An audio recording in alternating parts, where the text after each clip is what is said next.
remember being a little kid in church and hearing about the Moses story and reading it in Sunday school. And Moses brings down 2 tablets with 10 commandments from Sinai. Yeah. And then you turn to the next book and there's 600 plus liturgical laws that are supposedly the law of Moses. And I always thought, I don't remember Moses bringing down 600 laws. It was just the 10 laws, the 10 commandments. I came across your book a year or so ago and this explosive document called the Moses Scroll. The bottom line is somebody wrote in the name of Moses that wasn't Moses, but it goes a whole lot deeper than that. When you're in church, you're raised to just not even question any of this stuff. What really sent me back into the Hebrew Bible is the words of Jesus when he's saying these things like, go and learn what this means. I desire mercy, not sacrifice. He keeps saying, go back and look. There are a growing number of people who want to know the truth. But you know what anchors us is this common quest to find that way, the good way. And that's really what this is about.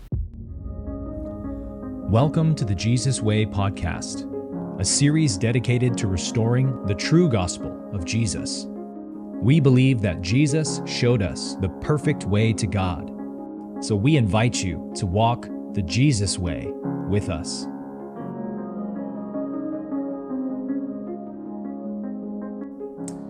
Hello, friends, and welcome back to the Jesus Way podcast.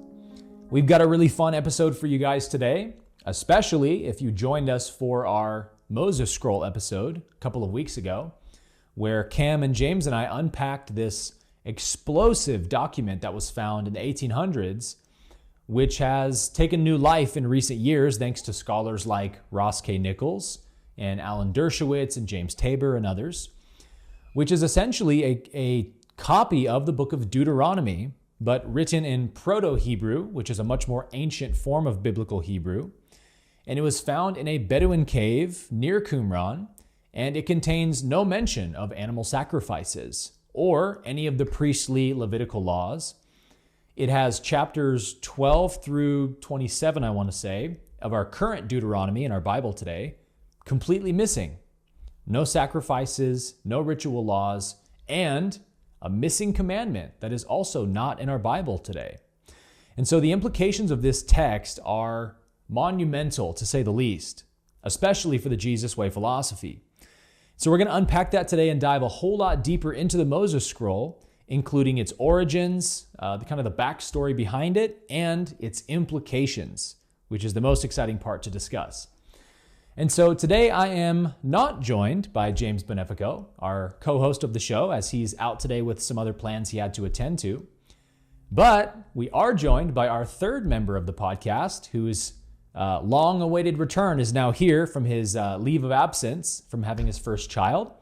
So Cam, so great to have you back today, man. You've been sorely missed. Welcome back to the show, brother.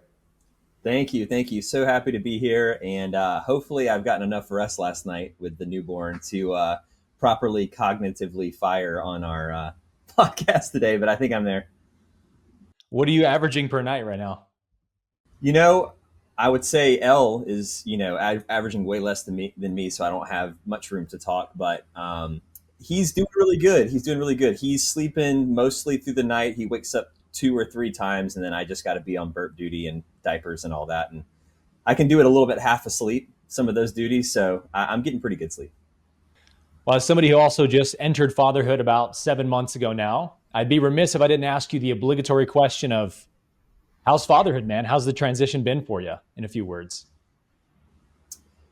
Well, I just feel like I'm experiencing just the greatest miracle of life. I mean, you hear about it and it sounds so cliche, and I know that everybody kind of says that, but looking back at, my son and having him looking at me, it's one of the most unbelievable, inexplainable feelings I've ever had, where I just feel like I could just sit for hours and just stare at him and I'd be fine not doing anything else. I'd probably forget to eat. He's just so cute, and it's almost like wisdom being imparted in some wordless kind of way where you're just really understanding what life's really about. So that's beautifully said, man. And I could not agree more. I spend most of my day staring at my daughter and never get tired of it. It's truly something unique and very divine to bring a new life into this world. So Congrats again, man. I know our audience has been really happy and excited for you and really looking forward to your return to the show. So great to have you back today for this very poignant episode for you to be back on, where we're having our good friend, mentor, and expert in this specific topic we're discussing today, Mr. Ross Nichols. So excited to finally get you on the podcast, man. And why don't you just give the audience quick overview of who you are, what you do, and how you got into this subject of the Moses Scroll. Man, first of all, I want to say thanks to you guys. We've been talking about aligning our schedules to make this happen for quite a while now. So I'm thrilled to be here, and I hope that this podcast is a special blessing to your audiences, because I think we're going to have some really good discussion around a topic that I am very, very excited to share. And it's even more exciting to me because you guys share the same, passion about the subject. First of all, let me say, I am a husband and a father like you guys, and I'm a little bit older, obviously. I'm also a grandfather. So I have 6 children with my wife, Bridget. We've been together for a long time. We were high school sweethearts, as we say. Wow, 6 I didn't kids. know that. We have, yeah, man, that's right. So epic, I always tell people when she's not listening, I say, that is the luckiest woman that you will ever meet. But truth is, I'm the luckiest guy, or I'm the most blessed. But I have 6 kids, and we have, through those 6 children, we have 9 grandchildren, and God willing, on Tuesday, this coming week, we'll have number 10. So we are thrilled. We love kids. If I can't help you with Bible questions, Cam, Aaron, at least call me and ask me some questions about kids and burping and all night stuff. I can help you with that. But truth be known, I have studied the Bible for a long time. I am passionate about understanding and discerning the Word of God and getting back to that authentic message. What is the beginning? This is the Jesus Way podcast. You know, Jesus in Matthew 19 talks about from the beginning it was not so. That propelled me a long time ago to say, well, what does that mean? What was it like in the beginning? So for the past few decades, I've been searching for what was it like in the beginning. And that propelled me to really dig into, to study biblical Hebrew. And so I would first of all say, Aaron, that I'm a student, a teacher, and a lover of Scripture. And I think because of that, I have a lot in common with you guys and your audience. So with that, man, I'm ready to jump in. Let's go, man. Yeah, thank you for the intro and the overview. You are a biblical researcher who specializes in the Old Testament and Hebrew. Would you say that's accurate? That's very fair. That is right. Right Okay. on the money. So obviously most of our audience, the Jesus Way audience, is already aware of the Moses Scroll because we did an episode a couple months back, Cam and James and I. But we're not the resident experts on this topic, and we really just kind of touched the surface of the whole subject itself. So we'll just start with, in case anyone watching isn't totally familiar with the Moses Scroll, what is the Moses Scroll or the Shapiro Scroll? And how did you come across this document? And let's start with that, and we'll get into the nitty-gritty from there. Excellent way to lead it off. And by the way, I watched your podcast, and I think you guys did a great job, really. I knew that Cam would be able to handle his own because he has been here to my place. We've discussed it. We've been on the phone with each other while he's off gallivanting the world, chasing things down, and I'm here in Louisiana. So I knew he would do great, but I was surprised just because I hadn't really talked to you and James about it. But you guys picked up on it very well, too. But in a nutshell... I read your book.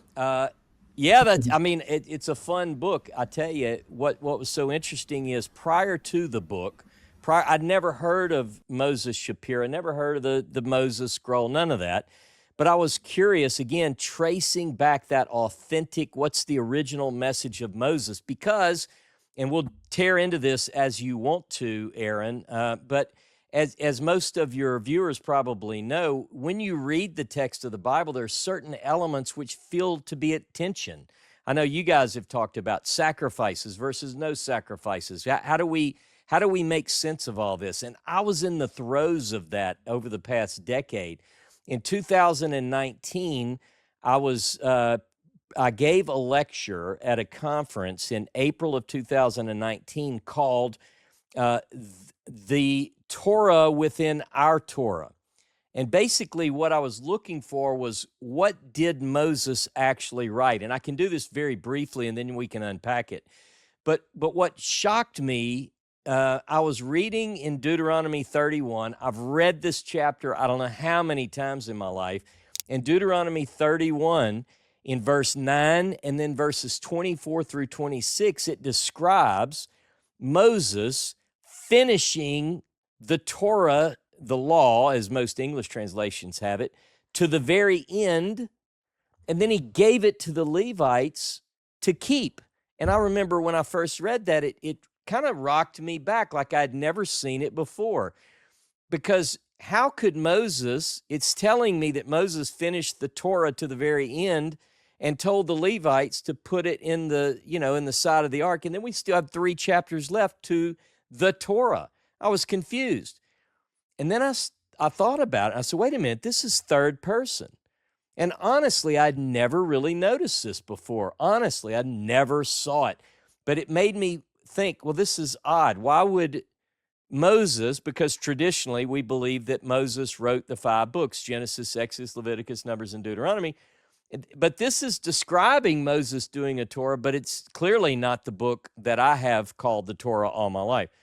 So that set me out on a quest for authorship.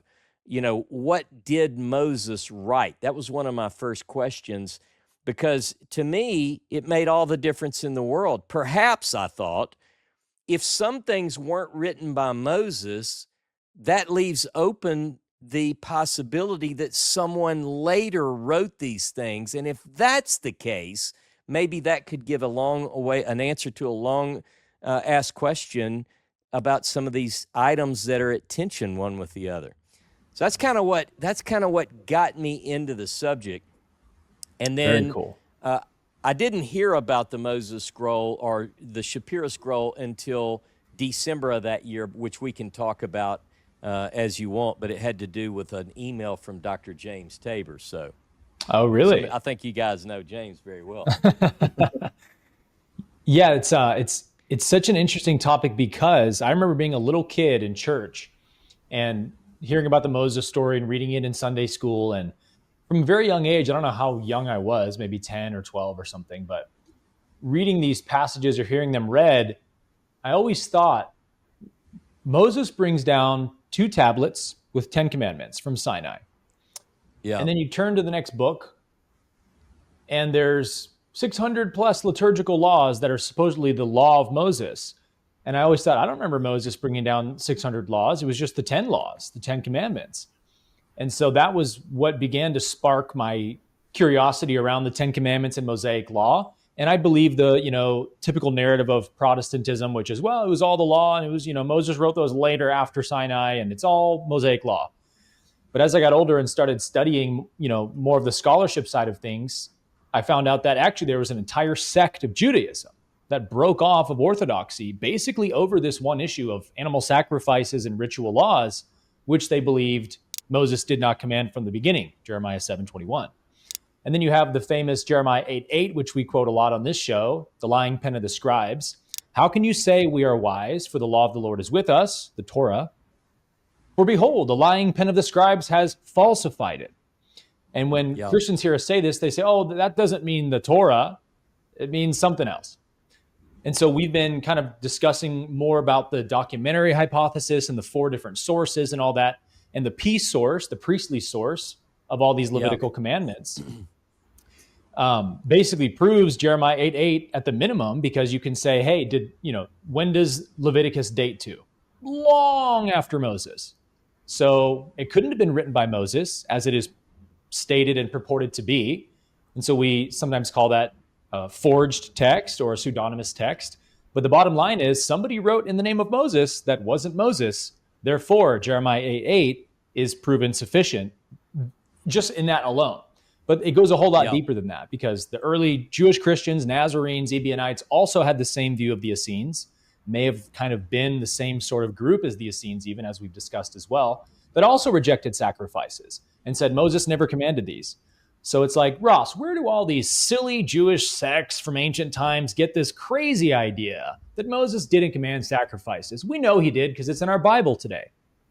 Well, I came across your book a year or so ago, and this explosive document called the Moses Scroll, which seems to strongly corroborate the passages in Jeremiah, what the Essenes, Nazarenes, Ebionites have all said from antiquity, that Moses didn't command this stuff. This was added later by the lying pen of the scribes. So just take us into kind of I know you have a facsimile, don't you, of the Shapiro scroll as well. It'd be cool for you to pull that out. But just take us into the basics of what are the explosive implications of this scroll. What does it say? What does it not say? Very good. One of the things, just to kind of kick this off, because I know that your viewership is probably very well, I guess, versed in this, because you and Cameron and James have discussed some of these ideas. But one thing just to note, because sometimes, I know for me, when I first heard somebody talk about the documentary hypothesis and JEPD, I remember thinking, look, I don't know what you're talking about, but I believe in the God of Abraham, Isaac, and Jacob, and I don't see a J, an E, a P, and a D in my Bible. So stop right there, buddy. You're bringing stuff that I'm not familiar with. So before we even talk about what the scholars called that, and I hope that your audience is okay with me doing just one step back on that. Oh yeah, please. It really comes down to, like, if we don't know anything about that and we just have the text, tradition says that Moses wrote Genesis 1:1 through Deuteronomy 34:12. But when you look at those texts, like you and Cam and our audience today, you recognize that some things probably weren't written by Moses, if you really get down to it. Let me give you an example. In Deuteronomy 34, it describes that Moses died and the Lord buried him, and he buried him, presumably the Lord, the only other person mentioned in the text, and no one knows where his burial place is. Well, it's not likely, and every scholar and sage and rabbi noted from way back that probably wasn't written by Moses, right? Because now, there is, by the way, a rabbinic tradition that, I think Cam and I talked about this when we were across the table from each other having some fun last time he was here. There is a rabbinic tradition that Moses wrote that through his tears. But, that's just an apologist. You guys have had fun with apologists. That's an apologist viewpoint, which is trying to support a tradition which is not supportable. So here's another one. What about Moses was the meekest man in all the earth, or the most humble man who ever lived? The most humble man who ever lived would probably not write that he's the most. That's like us saying we are probably the three best-looking guys on a podcast right now. Well, maybe we are, but we shouldn't say it if we are. So there are certain texts which give away that it wasn't written by Moses. I'll give you one more example. In fact, if I can go to my Bible and read an example, Aaron, can I do that? Please, yeah. Let's look at together, if you have a Bible handy, Exodus chapter 16, and I find this to be quite convincing. In verse 33, let me back up and tell you just a little bit of context. Chapter 16 of Exodus is all about the manna.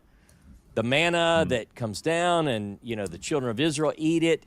Well, then now remember, they're not even at Mount Sinai yet. They're 1.5 years at most into the Exodus from Egypt.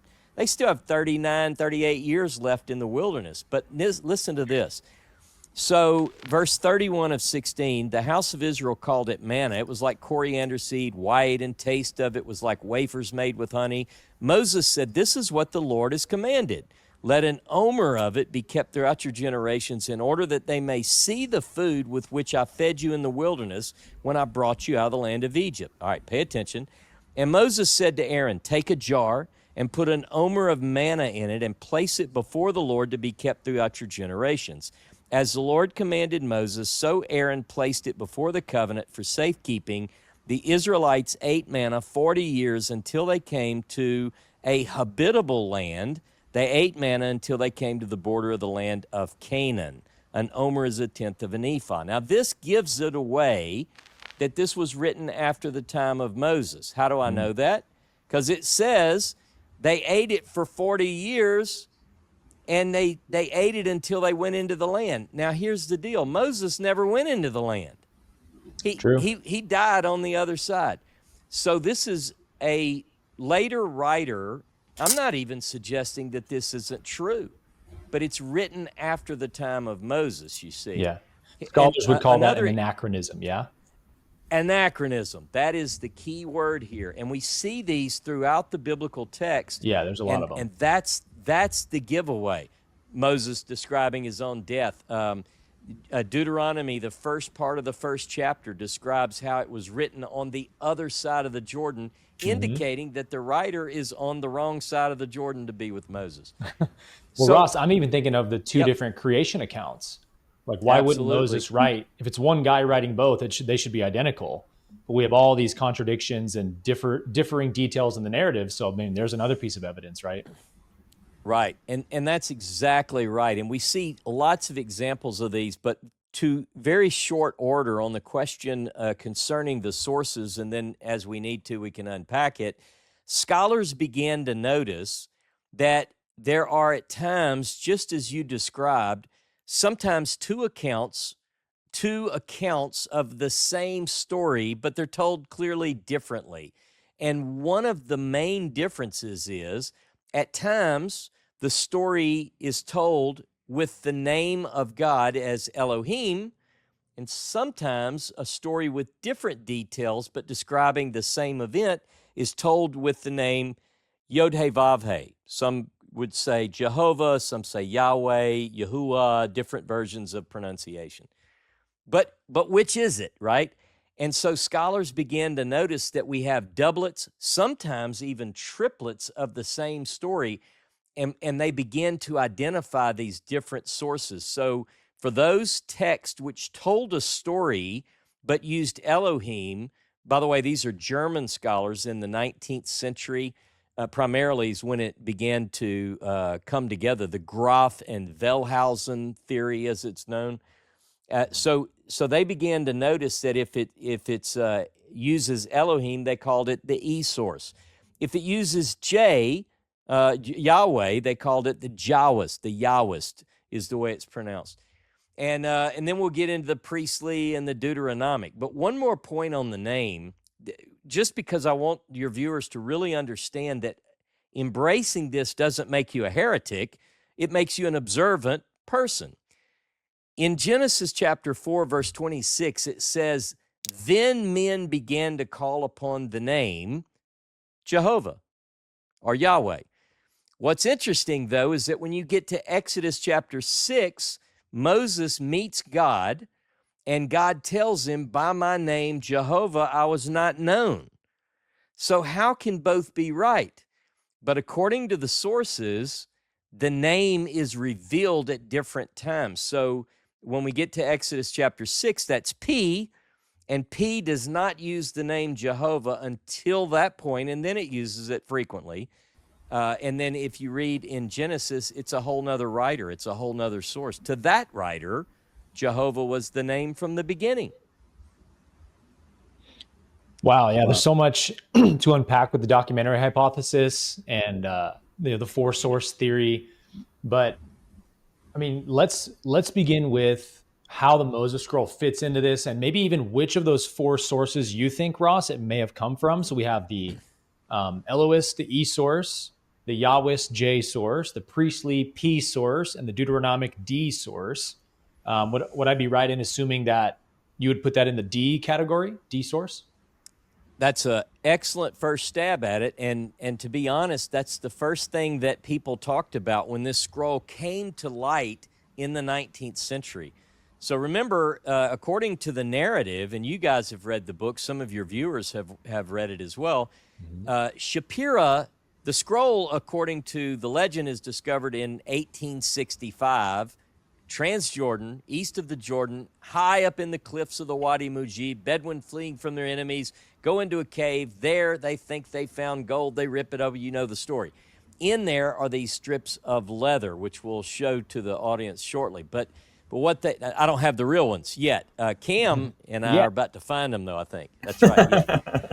Yeah. So anyway, but it clearly, it doesn't come to the world's attention because this Bedouin keeps them for about 12 years. But in 1878, Shapiro, who's well known as an antiquarian and scroll merchant, comes to possess the scrolls, the fragments.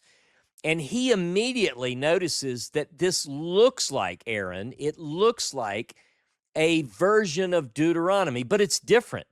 Interestingly enough, it's missing a major chunk. This is the first thing that's noticeable. Chapter 12 through 26, which is the bulk, it's the law code, we call it. In fact, even scholars today, talking about documentary hypothesis and academia, most scholars today believe that if you were to trace back to the earliest strata of Deuteronomy, you'd come to the law code.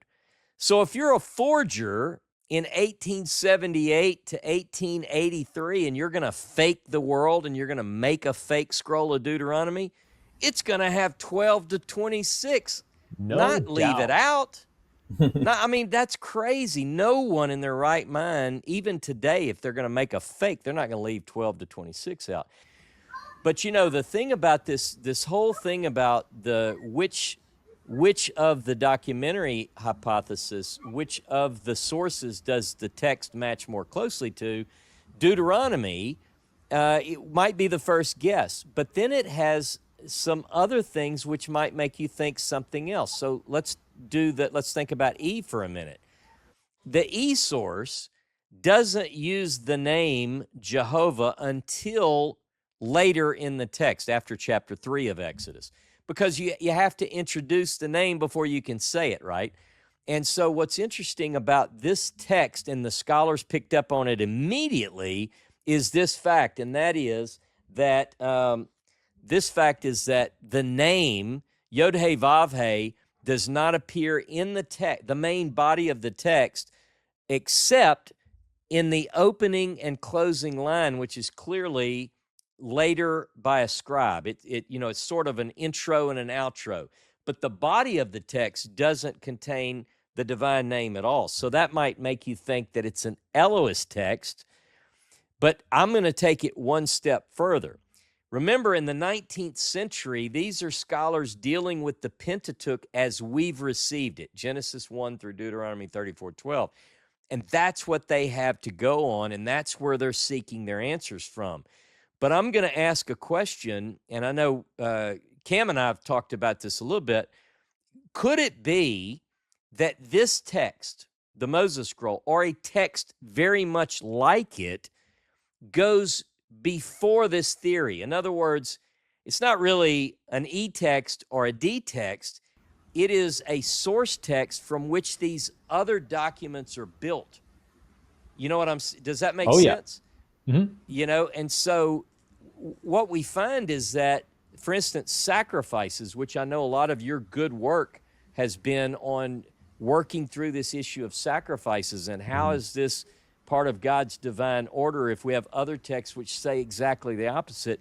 But what if, for instance, it's J has sacrifices, E has sacrifices, P has sacrifices, and D has sacrifices? My document doesn't have sacrifices. So could it be that my document, I say mine because I've spent some time on it, you can have it too, but the Moses Scroll, we can share it.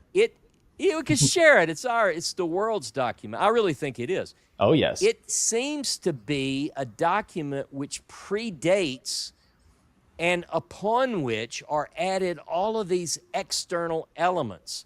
And I believe I can prove that not from some academic criteria or some scholarly speculative idea, but I think I can prove it to your audience from the Bible itself, and we can get into that because I think that scroll is found in the Bible, and we'll talk about that. Yeah, let's get into it. And in fact, just in case there's people watching who may be a little lost on the documentary hypothesis, basically what that hypothesis says, and correct me if I'm wrong, Ross, is that the Pentateuch, the first 5 books of the Old Testament, were not written by one man named Moses, but are a collection over time, many, many centuries, of sort of different iterations of changes and all this stuff. As, I mean, Israel has, the Jewish people have a crazy history, right? 2 kingdoms, Judah to the south, Israel to the north. Assyria conquers Israel. A lot of them flee to Judah. Later, the Babylonians conquer Judah, and then they conglomerate into one nation, even though they used to be sort of enemies. So there's a lot of reasons why the scriptures may have been changed and adjusted. Even the fact that, like, I've heard a lot of scholars who do work on the documentary hypothesis say that, Judah to the south may have had the Egyptian history of Moses, whereas Israel to the north would have kind of carried the Abraham, Isaac, Jacob. And those 2 traditions may have actually been separate traditions that at some point after Judah and Israel merged together through all the different exiles and whatnot, they were like, hey, let's blend our history traditions together into one book. And so they kind of put Moses and Abraham into the same Bible or Pentateuch. So there's all kinds of reasons why there's different sources, but basically what it says is that there's the Elohist source, Yahweh source, priestly source, and Deuteronomic source. That I think, like, the P source from the priestly class dates to around the 6th century BCE. And Ross, do you know the estimated dates of the other 3 sources? That's a good point. In scholarship, there's so many different speculations on the dates. And remember, that's what we're dealing with, is we don't have any evidence that clearly dates these texts. So a lot of that is academic speculation. But you're right. If you back up and you say, okay, I don't have a date, but what are the order? If we think about how did these texts evolve into the Bible we have, you take the Pentateuch and you peel back the layers. The way most of the scholars would say is that you had J and E. J would be more likely the stories from the kingdom of Judah, as you were just describing, Aaron. And then E, most of those stories would be primarily reflect terminology in the north. And one of the ways they get to that is which places, for instance, geographic places that have importance. In E, it's primarily the areas of the north. So they associate the kingdom of Israel in the north with E. Same thing goes with J, where the patriarchs are seen in towns and places that are very important to the kingdom of Judah, so that scholars say, oh, well, this is clearly written in Judah. So that's kind of the breakdown. And then P, they figure, is later. And then D is, according to most scholars, the last of all. Now, this one we can date with more certainty, and I think there's an element of truth here because it ties to our story today. And let's say that many scholars believe, in fact, almost without exception, that D, Deuteronomy, or a Deuteronomic text like our Deuteronomy, say an earlier version of Deuteronomy, would date to, get this, let me be precise, how about 622 BCE? Now, how do you get that close? Well, because what they say is that a scroll that was found in the 18th year of Josiah, mentioned in 2 Kings 22 and 23 and 2 Chronicles 34, 35, it's the 18th year of Josiah. What year is that? 622 BCE. I was going to say, that's King Josiah. We know that's it. Mm-hmm. So what some scholars have said, though, it wasn't discovered, wink, wink, as the text tells us. It was written at that time.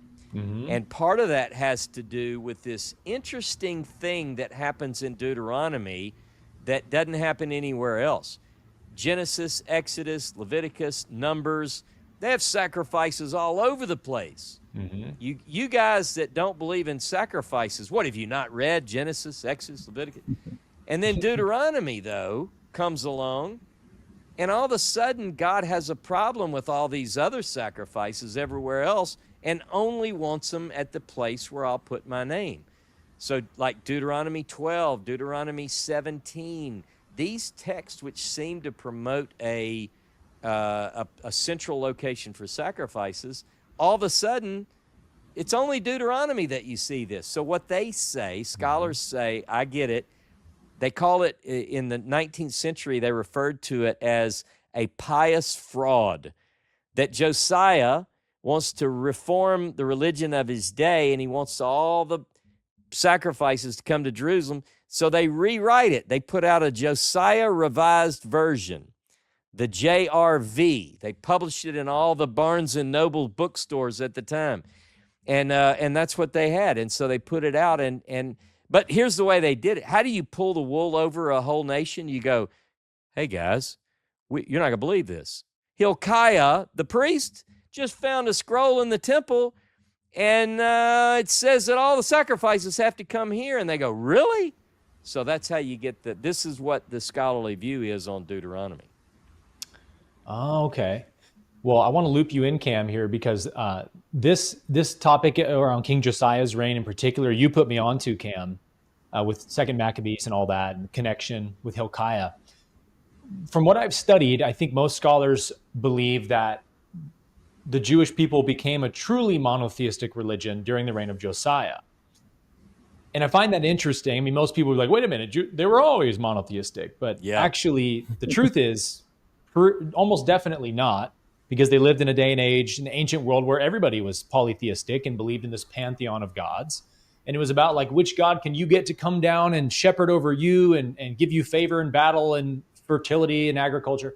So they were all trying to almost like woo the gods with temples and sacrifices and worship and all that. So even Deuteronomy 6:4 of Hear, O Israel, the Lord our God is one, can be interpreted as like, this is the only God you're supposed to worship. We only worship one God. Not that there only is one God, but we're only worshiping the one God. So like, if this is all true, what scholars say, that the Jewish people would have believed that there are many gods, but we just worship Yahweh because we think Yahweh is the best God. And then Josiah reforms, Judaism basically to total monotheism of no, there are no other gods. There's only the one creator. And that all coincides with the finding of this book of the law that causes King Josiah to tear his garments and say, we've forsaken the law of God and blasphemed the law. It's like, I can't think of any other theory that would connect all these dots other than this sacrificial theory of Josiah realizing, oh my gosh, this was never commanded from the beginning. So Cam, where do you want to take this for not just yourself, but Ross, in terms of the implications of what we're discussing? Yeah, well, to me, what it reminds me of is just relating it to my own journey. And maybe this will help relate to people who aren't as in the Hebrew Bible as much. They're more, evangelical or have that kind of background. This finding out about these sources in the Hebrew Bible reminds me of what it was like when I first found out about kind of the two source theory of critical scholarship with the Gospels. And, when you're in church, you're raised to just not even question any of this stuff. But then if you can ever just get a morsel of will to put that behind you for a second and just try it out, you'll see that there is so much to be learned and discovered. And I think, the truth can't break. The capital T truth can't break. So there's no fear and nothing to be, hesitant about to get in there and really understand, hey, what's the historicity behind how these traditions developed? And the same way that we're talking about the Hebrew Bible is what's going on in the New Testament, where we come to realize that out of the Greek New Testament, Mark's probably written first for a number of reasons. And then Matthew and Luke are utilizing Mark, and then John's this whole other thing, but it's a theological development happening over time. And that's what we see happening in the Hebrew Bible in a way, is it seems like there's some simpler form of the faith that's then developing, adding these liturgical laws, etc. But what the implications that I think are interesting is how that New Testament and Old Testament ties together, because what really sent me back into the Hebrew Bible is the words of Jesus when he's saying these things like, go and learn what this means. I desire mercy, not sacrifice. And then when he's in the temple, he says, is it not written, my house should be a house of prayer for all nations, but you've made it a den of thieves. He keeps saying, go back and look. And I kind of feel like Jesus, what we've had an experience, in kind of the land of deconstruction and everything, where we're going and looking in the New Testament at these bits and pieces that aren't fitting. I think Jesus was doing the same thing in his time with the Hebrew Bible. He was saying, wait a minute, go really look and see what this says, because I think he knows that if people are hearing his message and what he's talking about, they'll understand, you turned me onto that verse, actually, Ross, from Jeremiah, the separating the profane from the Oh yeah, Jeremiah 15. I love it. yeah. And Wheat so from the I think tares. exactly. And so I just want to emphasize too, part of the implications are, if this kind of stuff, you mentioned this in the beginning, Ross, like, hey, I know some people can be hesitant to even go here, but the reality is I don't think any of us would say that this is any grounds to throw the Bible out, throw the whole baby out with the bathwater. It's, hey, there's something deeply, deeply more true about this than we ever even realized, about how even amongst all of the scribal, Jeremiah 8:8 line pin of the scribes, there's still this tradition that we can find, and it's so mysterious and so beautiful. And I think that this Shapiro scroll just adds, I mean, the key. It's like the master key that could really unlock this thing if it's real. I think that the Moses scroll is to the Old Testament what the Hebrew Gospel of Matthew is to the New Testament. I mean, even the fact that Papias, our first attestation of the Hebrew Gospel, said Matthew first wrote down the oracles of the Lord in the Hebrew dialect for the sake of the Jews who believed. And so a lot of scholars think, oh, maybe the original gospel that Matthew wrote was just a sayings gospel, similar to the Gospel of Thomas. Now, interestingly, the 48 quotes we have from the Hebrew Gospel alone, which is not very many, we actually do have a couple of correlations to the Gospel of Thomas, such as the one famous phrase from Thomas, which says, those who, I can't remember how it goes, but it's like, those who first discover will be angry, and then they'll be afraid, and they'll be astonished, and then they'll rule over all. You know that phrase?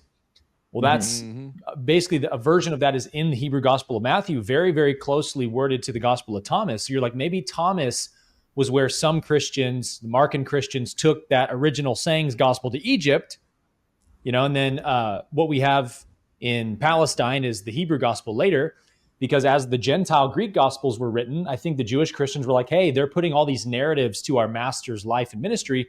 We got to have our own narrative to sort of counter that and show what we believe is true of the master.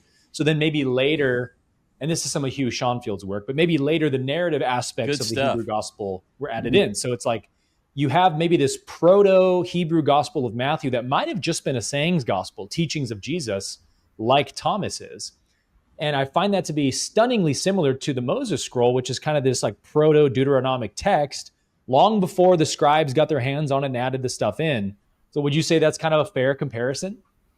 I think not only is it fair, I've been teaching the Hebrew Bible for decades now, but I started off as a fundamentalist Christian. But Cam, you got to blame Cam, because every time I'm around him, or even both of you guys, I hadn't thought about some of these things, but you have me going on Amazon, my basket. The poor Jeff Bezos is confused. He's like, what's Ross buying all this stuff on Hebrew Gospels? But Cam has said, look, we're going to have to, when we're out there looking for the Moses scroll, we're going to have to travel and find the lost Hebrew Gospel. But let me say this, Aaron, because I think this is where our work is collaborative. I've been so excited since I watched your podcast, and I told you guys offline that some of my friends who study with me, like I told them, yeah, I'm going to be on this podcast with Aaron, Abke, and Cameron, and they're like, oh my God, I love Aaron, I love Cam, and so these guys are big fans. But here's something that I wanted to touch on, and I'm interested in your take on it, both of you. When Cameron brought up that when you talk about Jeremiah, I find this to be really sort of knock you back on your heels when you talk about Jesus, and this is the Jesus Way podcast. So think about this. And I know you guys know this, and your viewers probably do, but 40 years before the destruction of the first temple, God calls Jeremiah. We read in Jeremiah 1:1 that Jeremiah is called in the 13th year. It goes through, it gives the date. We can put a date, a timestamp on when his ministry, if you can call it ministry, started, the 13th year of Josiah. And it covers 40 years, and then the temple is destroyed.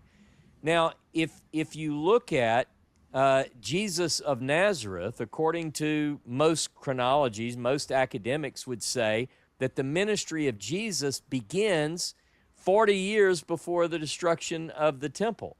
That's a crazy isn't parallel. It is crazy. Now, here's something that's really crazy.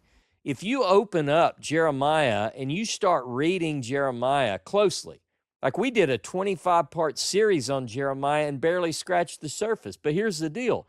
If you get into Jeremiah, you can't help but see correlation between the ministry of Jeremiah and the ministry of Jesus. Now, a lot of people would say, yeah, Jesus comes later. He's just using the words of Jeremiah, like Cam just quoted, talking about this temple and how it's this corrupt system of killers or ravagers or however you would translate that.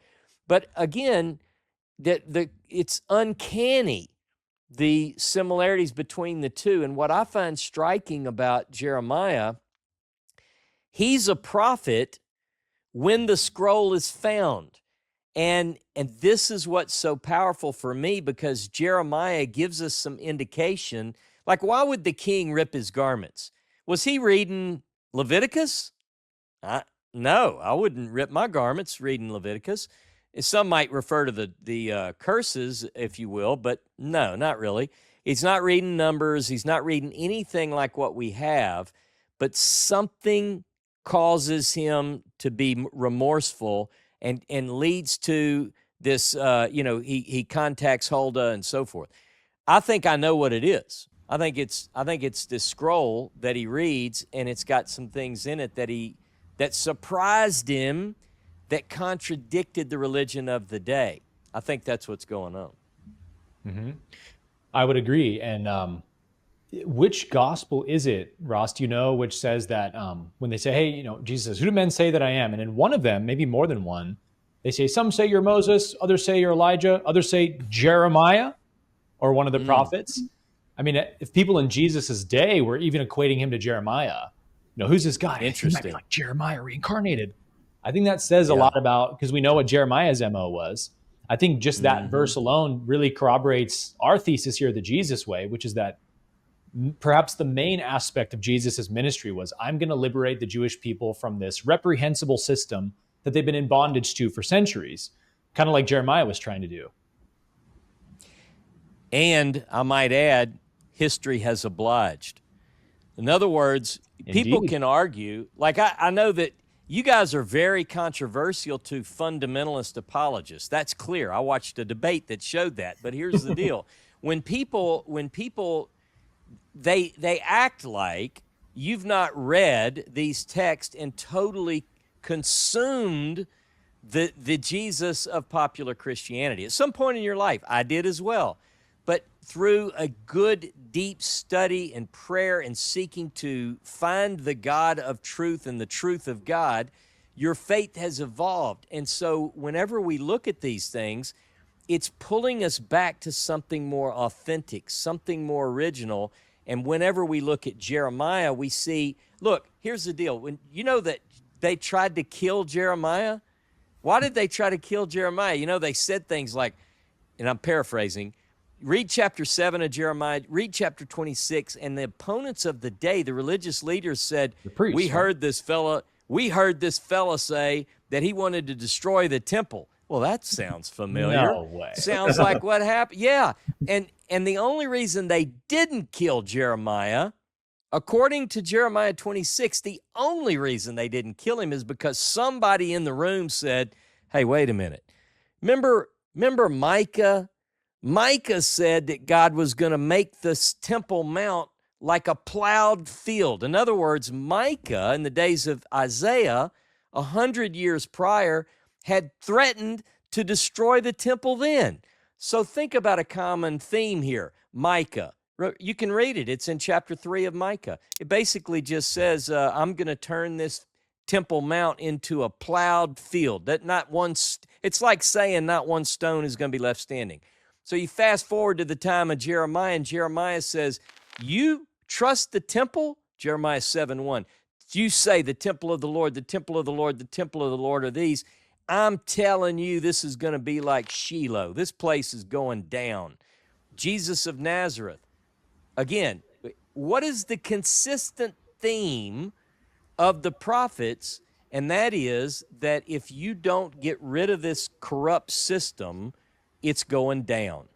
And Incredible. it did. 2,000 years, it's gone. Yeah. Well, that's our favorite quote from the Hebrew Gospel of Matthew, which a dozen early church fathers attested to, which Wes and Stephen themselves conceded was legitimate. Jesus says, I've come to abolish sacrifices. Until you cease from sacrificing, the wrath will not cease from you. So Jesus, like the Essenes, was trying to let them know, hey, you want to know why you've been in exile so many times? Syria, Babylon, Egypt, now Rome. You want to know why you're always slaves to other nations? Yeah, because you're doing abominable deeds in God's holy temple and you're incurring God's wrath. So it's like, none of this is going to stop until the temple stops. And even Jesus says, Mark 11:18, similar to the passage you pulled out, Ross, from Jeremiah, where they threatened to kill Jeremiah for his, what he said about the temple. Mark 11:18, that's what they said about Jesus. After Jesus said these things, the priests sought how they would put him to death. So you're absolutely right. We see this recurring pattern through Scripture. I think the temple sacrificial system is the overarching issue of the whole Bible, in my opinion, in terms of its implications for the Bible. But we see the same theme, right? Of like the priestly class is protecting this, what I believe is basically a prophet scheme for the priests and the scribes, going all the way back to Jeremiah's day and before that, and stretching into Jesus's day.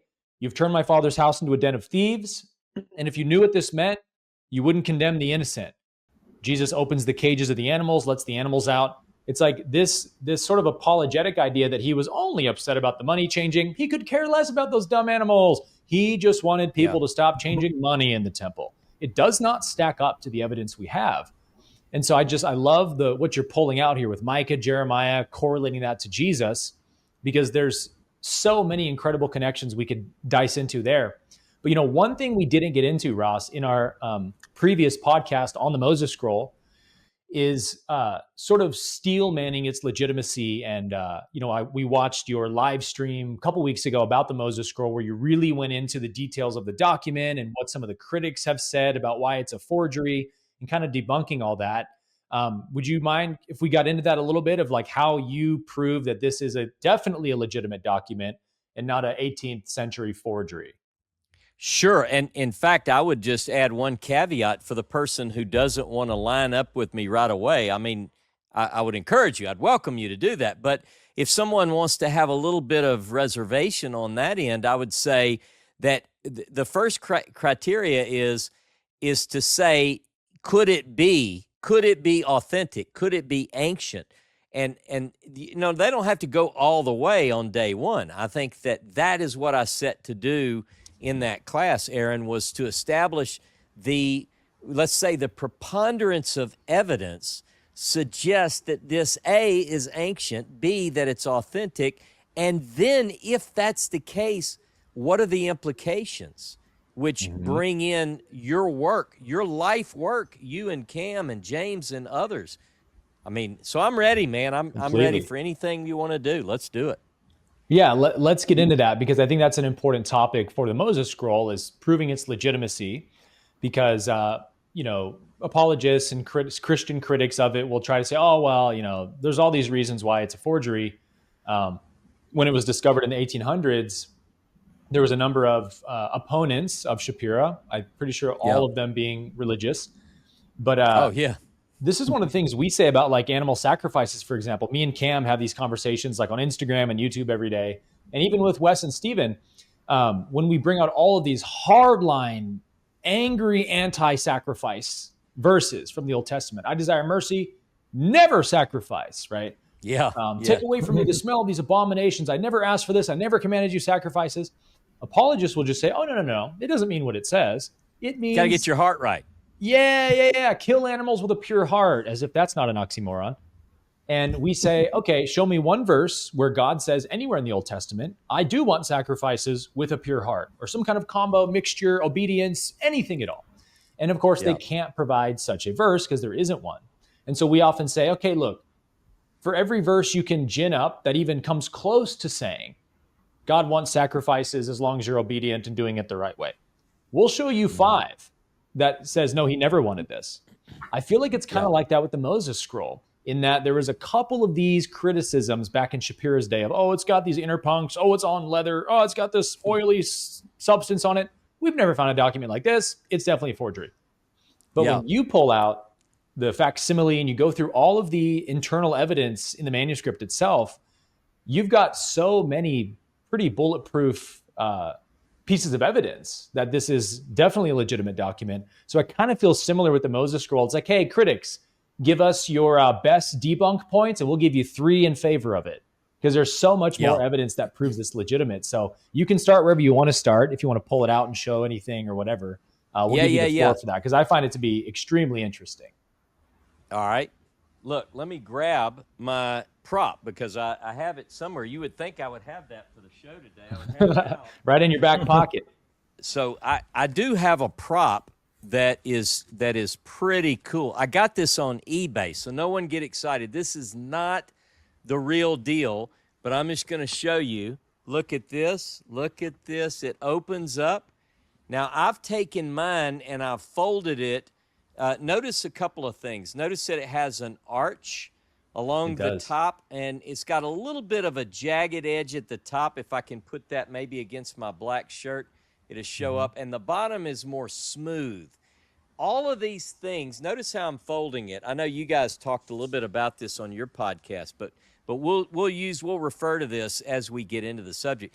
But just quickly, a lot of the arguments against the authenticity of the strips are still being used today. Now, here's the deal, guys. It worked well before the discovery of the Dead Sea Scrolls, primarily the Qumran scrolls, and then, there are those scrolls that were discovered, and that's what I did my live stream on a couple of weeks ago. It's fine to say, we would expect a scroll to be like this, and ancient scrolls don't survive in caves by the Dead Sea. Look, all of that made perfect sense. Famous last words. In 1883, that made perfect sense. In fact, 2 of the biggest opponents of the scroll's authenticity in 1883, brilliant guys, let me just say, that I don't fault them because they knew what they knew in the 19th century. But at different times, a person by the name of Monsieur Clermont-Ganneau stood at Qumran and looked across, and he wrote about what he saw there. He wrote about there was a cemetery there, and there were certain ruins. Claude Condor, the famous scholar soldier, said the same thing, basically. But right in front of him, basically, are 11 caves that later were discovered to have ancient scrolls in them. And Condor even said, I've been in, I think, every cave in Palestine, and there's no way that nothing could survive in these caves. 50 feet in front of him, there's a big cave that had he gone in that one, Cave 4, for instance, he'd have found the mother lode. Wow. Bottom line is, again, most of the arguments that were put forward in the 19th century, scholars today, again, first of all, what a lot of them will say is, well, we don't have it. We don't have the scroll. So whoop-de-doo, it doesn't matter, Ross. You can say what you want to say because we don't have the scroll. What they failed to mention is that we can compare the 19th century work that scholars who actually saw it, what did they say, and now post-Qumran we know quite a bit. One quick example, I use this in my class. Here's a photo. It's on the front of Emmanuel Tove's book on textual criticism of the Hebrew Bible. By the way, I highly recommend this. I want you to notice along the top edge, this is not an edited photo. This is not cropped for the book cover. This is one straight edge, and the bottom has got a jagged edge. This is similar to what they saw. Looks very similar. And described. And so what they said was, that can't be. You know what happened? This is what they thought. They said, I know what happened here. The forger, probably Shapiro, cut the strip from the bottom of an existing scroll and treated it to make it look older, and then wrote whatever, as they put it in the 19th century, whatever text fancy dictated. In other words, they just winged it. They made it up. So this sample, my prop from eBay, which is not real, but I wish it was, is a little bit bigger than actually what the real scroll. This represents, there were 16 strips of leather. This represents one of them, and this particular text I refer to as Fragment E. And Fragment E contains the Shema, Aaron, which you mentioned shortly thereafter, but this version of the Shema, and it contains the 10 words, slightly different than the 10 words that most people are familiar with in Exodus and Deuteronomy. But I know Cam's got some insight on some of this too. One thing about Cam, I want you to touch on for the audience at some point, since this is the Jesus Way podcast. We're at a conference together. Cam is at this conference with me, with James Tabor, a bunch of other people, and he brings up something on the blessings and curses from this manuscript that tie into, presumably, or could possibly tie into an understanding that Jesus of Nazareth had. So we don't have to get into it right now, but I think we ought to unpack that later too, because it's really good observation. So guys, we can talk about the comparison of this scroll to the Dead Sea Scrolls, but just in a nutshell, there are features that were found in this manuscript that are mentioned in academic works that people laughed at in the time. The size of the manuscript. It was written in Paleo-Hebrew. At the time, they knew Paleo-Hebrew, ancient script, but they only knew it from lapidary. For instance, like the Mesha Stela, engraved in stone. They knew it from coins, but they had never seen Paleo-Hebrew on leather. The fact that it was written in Paleo and it's written what we call scriptio continua, which just Latin for continuous script, the text has no word breaks between words, except in the 10 Commandments, or the 10 words as we call it in Hebrew, and various periodically throughout the manuscript, almost at the end of certain verses, but not all. Otherwise, the words just flow together. You have to recognize where the word would naturally break. So this, Ross, all can of I stop these you there real things quick? really blew. Yeah. That piece of evidence to me is the most compelling, that is a defeater for the forgery narrative, because as somebody who has a little bit of experience in Hebrew, I study and can read biblical Hebrew at an elementary level. Yep.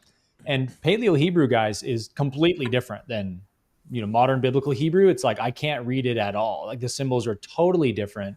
You've got the inner punks. So it's like, how would Shapiro have learned? Because it's legitimate Paleo-Hebrew. It's not like some dude is kind of like scribbling, oh, nobody will understand this anyway, let's just make some shit up. It's like, no, this is legitimate Paleo-Hebrew. Where would he even have learned such an ancient language in his day?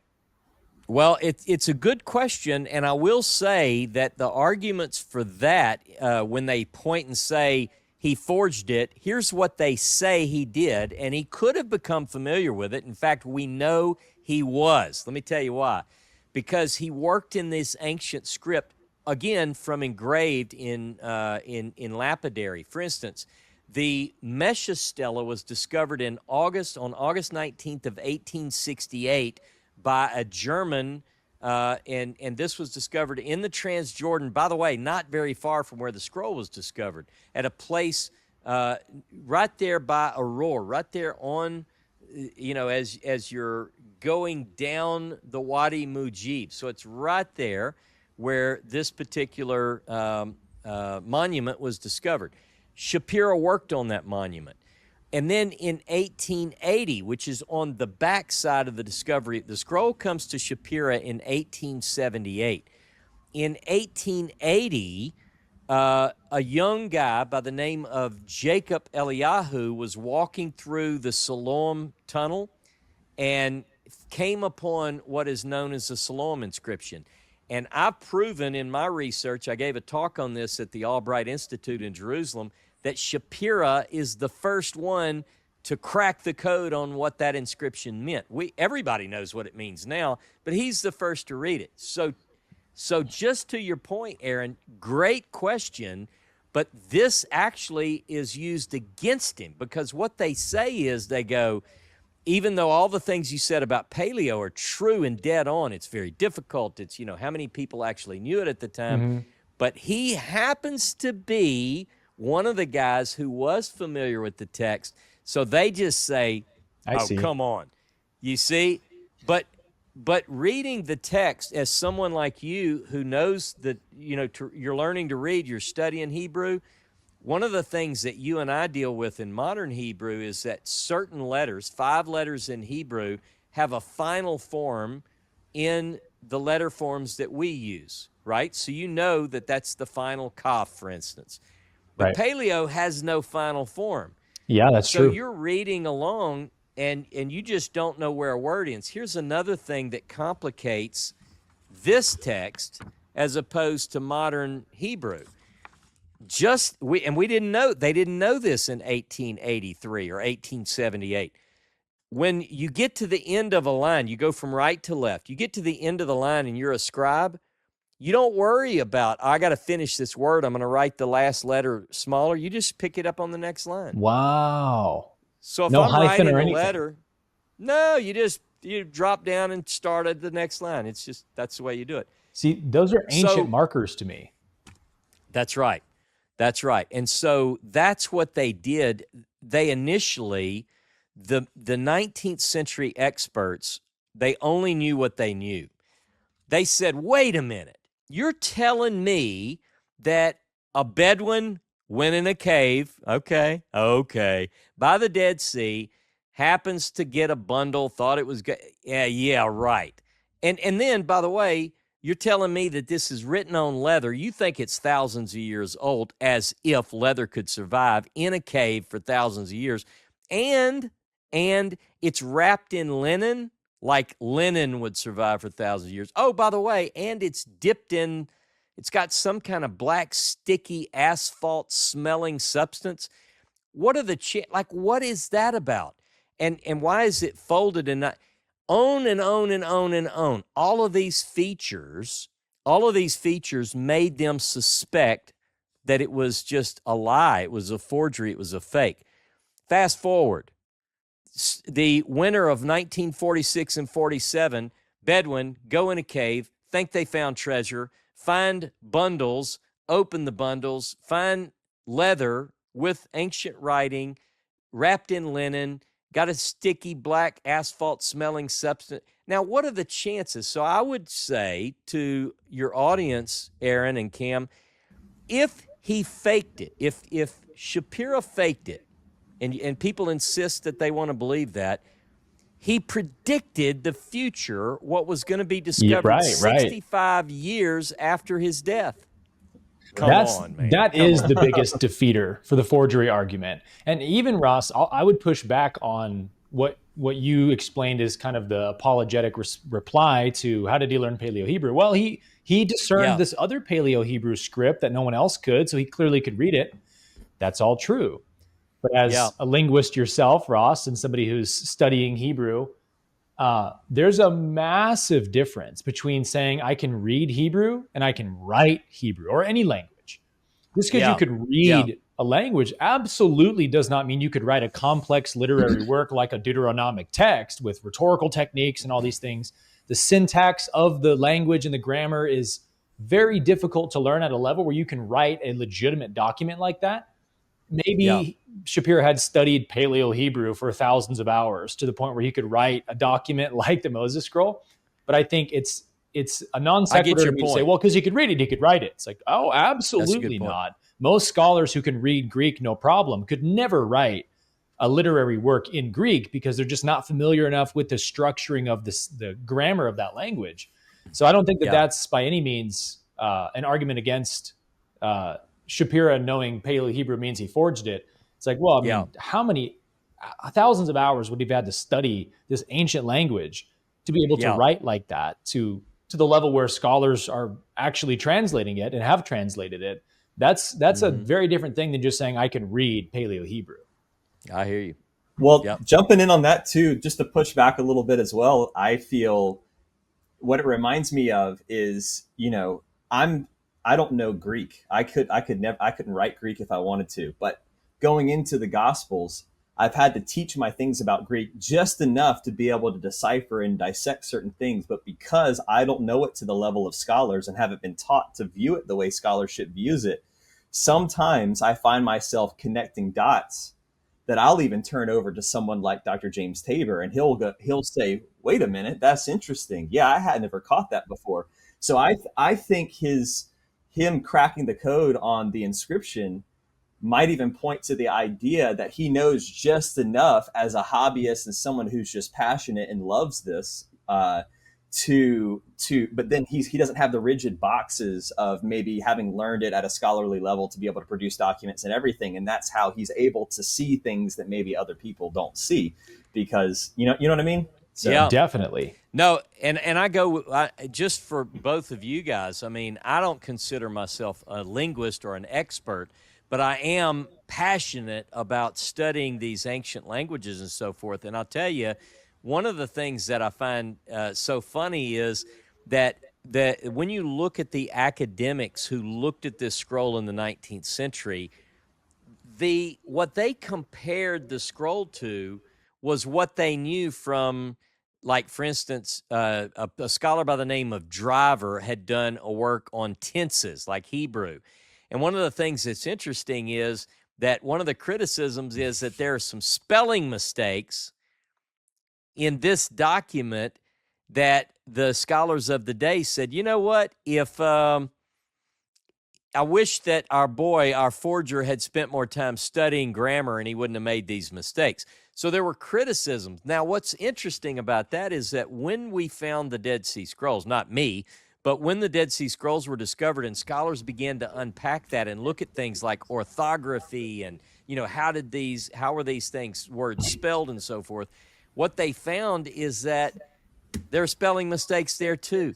Things are different. No, Ross, it's word for word with the Masoretic text. We know this. Hey, there you go. Hey, that's one way to get viral. Say that again. It's word for word.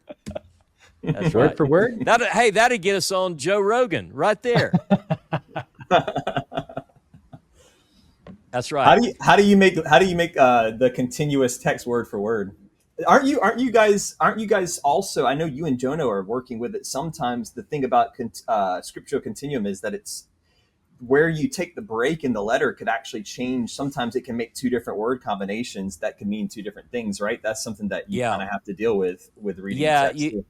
You have to, and at the same time, like, it doesn't, like, some people might think, well, then if that's the case, it's impossible. How will we really know what that is? But there actually is some sense. Now, there's some sense to it. What we do find is Idan Dershowitz, as an example, found among the files in the Staatsbibliothek in Berlin. Did you go there, by the way, Cam, or did you go to Germany when you went, or you went to England mainly? I went to England. Germany's next on the list. We're well, going together. We need to go together, because I want to show you some things. But one of the things is that in the Staatsbibliothek, there's a collection of a bundled up and bound in a beautiful book, some papers from Shapiro's files. And among those were 3 pages. We call them colloquially the purple pages, because they were written with what is now a purple ink. I have to assume, maybe over age, maybe it looks purple, but I think it was purple ink. Either way. But the purple pages contain a partial transcription of the manuscript that Shapiro had in his possession. A partial transcription of the 16 fragments. And but he wrote it in modern Hebrew. So, like, if you're looking at the Paleo, Aaron, to your point, you're trying to make sense of it, and you write line 1, line 2, line 3, and then you represent it in modern Hebrew. So then someone who can read modern Hebrew goes, oh, these are the words that Moses spoke, whatever. And that's what this represents. It's just a partial manuscript. But he made some mistakes. And some of the mistakes that he made are associated with what Cam was talking about. You don't have word breaks. So you have to determine, is this word Asher, Aleph, Shin, Resh, or is it Aleph, sheen, and it spells Aish like fire. You know, what are we actually spelling here? Well, a lot of that is pretty easy when you think about context. So, you know, if you know Hebrew pretty well, you can work through it and you go, oh, wait a minute. And this is what happened to Shapiro. We have a record. By the way, I've got a lot of books out just to show you. One of the books that I read is called The Little Daughter of Jerusalem. This is a translation from a French original that his daughter wrote, and she tells the story of growing up with Moses Shapiro, her dad. Wow. She idolized him. And in this book is a lot of material on the scroll itself. And so amazing. She actually reports that her dad was like, honey, listen to this. This is like an ancient Deuteronomy. And he said, if this is authentic, I think this is the oldest copy. Now, one other thing that I want your viewers to know, guys, is that when this manuscript was discovered, 16 fragments represented not one copy, but 2 copies of the same manuscript. So it's almost like if you found, by the way, the scroll, when you measure it and you look at the number of words and so forth, it's about the size of the book of Hosea, you know, in terms of volume. It's like having 2 copies of an ancient text of Hosea. So this is what was actually found. Again, if you're a forger, you're taking a big chance on getting busted if you do one text, let alone 2. You see? I mean, Hold on. I'm learning that? this live right now, so it's blowing my mind a little bit. All right. You just said they actually found 2 Moses scrolls together. Yeah, like baby. it's 2 of the same text? Yes, indeed. Yes, oh, indeed. So they're each 8 strips. Well, technically, you could say that. In other Something words, like there's that. a total of, you're right. There are 42 columns of text of varying lengths. So some, for instance, let me just do it this way. There were 5 single strips, 5 strips of 1 column of text that had been, over time, Aaron, were separated. Just age, 8 through the whatever. And then you had 2 of 2. And then you had a certain number of 3 strips and a certain number of 4 and a certain number of 5, but they're broken in different places. But here's what we know. We know from reading the reports from the 19th century by the scholars that it represented 42 columns of text, roughly 21 columns of text per manuscript, 2 copies of the same manuscript. Does that make sense? But you got 2 copies. Yeah. I'm sure you've cross-compared them. Right? Are there a lot of differences or no? Well, here's what we know. I wish they would have given us the text of Manuscript 1 versus Manuscript 2. But what they had to do, because I believe they're ancient and there's some deterioration and there's some gaps in the text. They had to take the best of what they had. Makes sense. We know there are 2, but here's why we know there are 2, Aaron. They said there are 2 almost identical. There are a couple of slight differences, and I can tell you about one of them in a minute. But the differences are very, very minor and something that you would expect in ancient manuscripts. Again, I study the Dead Sea Scrolls all the time, and contrary to some opinions, and I know that people have beat this to death, but the idea that they're word for word, there are slight variations between these ancient manuscripts, generally in orthography or spelling and so forth. But we know there are different hands because it's like if I wrote a paragraph and each of you wrote a paragraph, my wife could pick mine out. She would know my handwriting. And I've never seen I've seen Cam's handwriting. She's not a philologist. Yeah, that's right. So the bottom line is there are noted differences in the manuscript in terms of handwriting.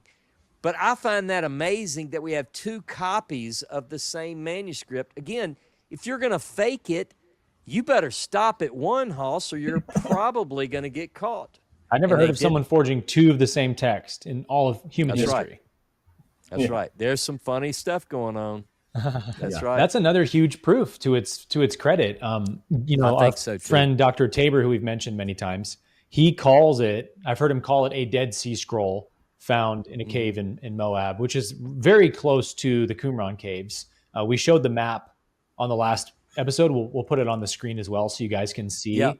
how close by they were. But, you can almost see this scenario of if the Essenes, who believed that the Torah had been corrupted by the lying pen of the scribes and didn't believe in sacrifices or all the liturgical laws, they probably would have prioritized this text as their main text of the law that they followed.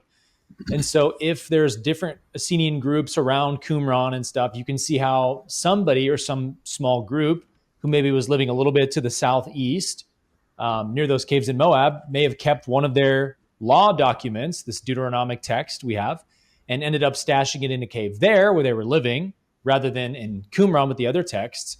The fact that they're so close by geographically, and then the fact that, like you said, Ross, when they found the Dead Sea Scrolls in 1947, I want to say they found at least 9 other texts, Ross, with Paleo-Hebrew, Continuum, interpuncts on leather, just like the Moses Scroll. Is that correct? There are, according to Emmanuel Tove, the number, you may have read 9, the number is, according to Emmanuel Tove, 12 manuscripts only out of all. Now we're talking about roughly 1,000 manuscripts, 250 approximately are biblical manuscripts. A lot of the others are sectarian texts, as you guys know. But then of those, of the 1,000 and then the 250 biblical manuscripts, we have 12 manuscripts that are written in Paleo-Hebrew. And get this, all of which are texts which are attributable to Moses. In other words, there's not a copy of Isaiah written in Paleo-Hebrew. We have an Isaiah. We have great Isaiah scrolls, but it's not in Paleo-Hebrew. This is one of, there are 12 manuscripts. This text matches in many ways what we find in those Paleo manuscripts. Let me give you an example. Only the Paleo written manuscripts use scriptio continua. Only the Paleo manuscripts use interpuncts between words. Only the Paleo, it just goes on and on. So like if you go, well, this manuscript had interpuncts between the words in the 10 words, in the 10 commandments. You go, well, do we find that in the Isaiah scroll, the great? No. You know why? Because it's not written in Paleo. But in the Paleo manuscripts, we see this. So again, these are features which could not have been faked. So much so, this blows me away. 65 years after the death of Shapiro, and after this reaches the European scholars, when the Dead Sea Scrolls were discovered and they began to seek out some scholars to look at them, 2 of the first scholars that they go to declined to even weigh into the situation because they said, no, we don't want to get into this because it's going to be another fake like the Shapiro scroll. I mean, they didn't know. They said no way, and turns out now we know that these manuscripts are Dead Sea Scrolls were forgeries initially, right? They did. Now remember, they only had a few in that first find in Cave 1. They only had a few manuscripts. But like, come on, Ross, a cave of forgeries? Doesn't that sound a little cartoonish? I tell you, everything sounds cartoonish now, Aaron. That's true. Remember, at the time, they're like, oh, come on. Tell me again the story about the cave and the Bedouins. This is silly to the people in the 19th century. But now when you hear that story, you go, of course they found it by the Dead Sea. Of course it was in a cave. Yeah. I know it's going to smell like it. I can smell it as I read it in the New York Times. But then it wasn't so. You see, from the beginning, it was not so. The story sounded silly at the time, and now the other point that you made, whenever Shapiro begins to wrestle with who could have written this, he's shocked, that in the main body of the text, it doesn't use Yod-Heh-Vav-Heh, the divine name, but it uses Elohim. So he goes, who would say that? I mean, could it be possible that maybe a tribe east of the Jordan doesn't use the name Jehovah this late in the game? I mean, and then he says, could it be an Elohist text? Back to your question earlier, Aaron, as you began to embark on a study of the sources, you go, well, could this be? See, he's beginning to read this stuff too, by the way. We know this. But then he says, but why would you have Jehovah mentioned in the opening line and the closing line? Could it be that a later scribe who used the name put Jehovah at the beginning and the end of a text which J-source. didn't, that's right. So anyway, there are all these questions, but one of the biggest things is, what are the implications of, again, I didn't set out to find a scroll which matched my budding theology. Neither did we. I know. I mean, I found tension in the text. Does God want sacrifices, or as Cam often quotes, velo zavak, and no sacrifice? Like God says, I desire loving kindness and not how do you, I love the way Cam puts this. Maybe I'll let him do it. But he always says, if you wanted to convince somebody that sacrifices were not needed, how else would you say it? How else would you is that say right, it? Cam? Yeah, how else would you say Yeah. it? I mean,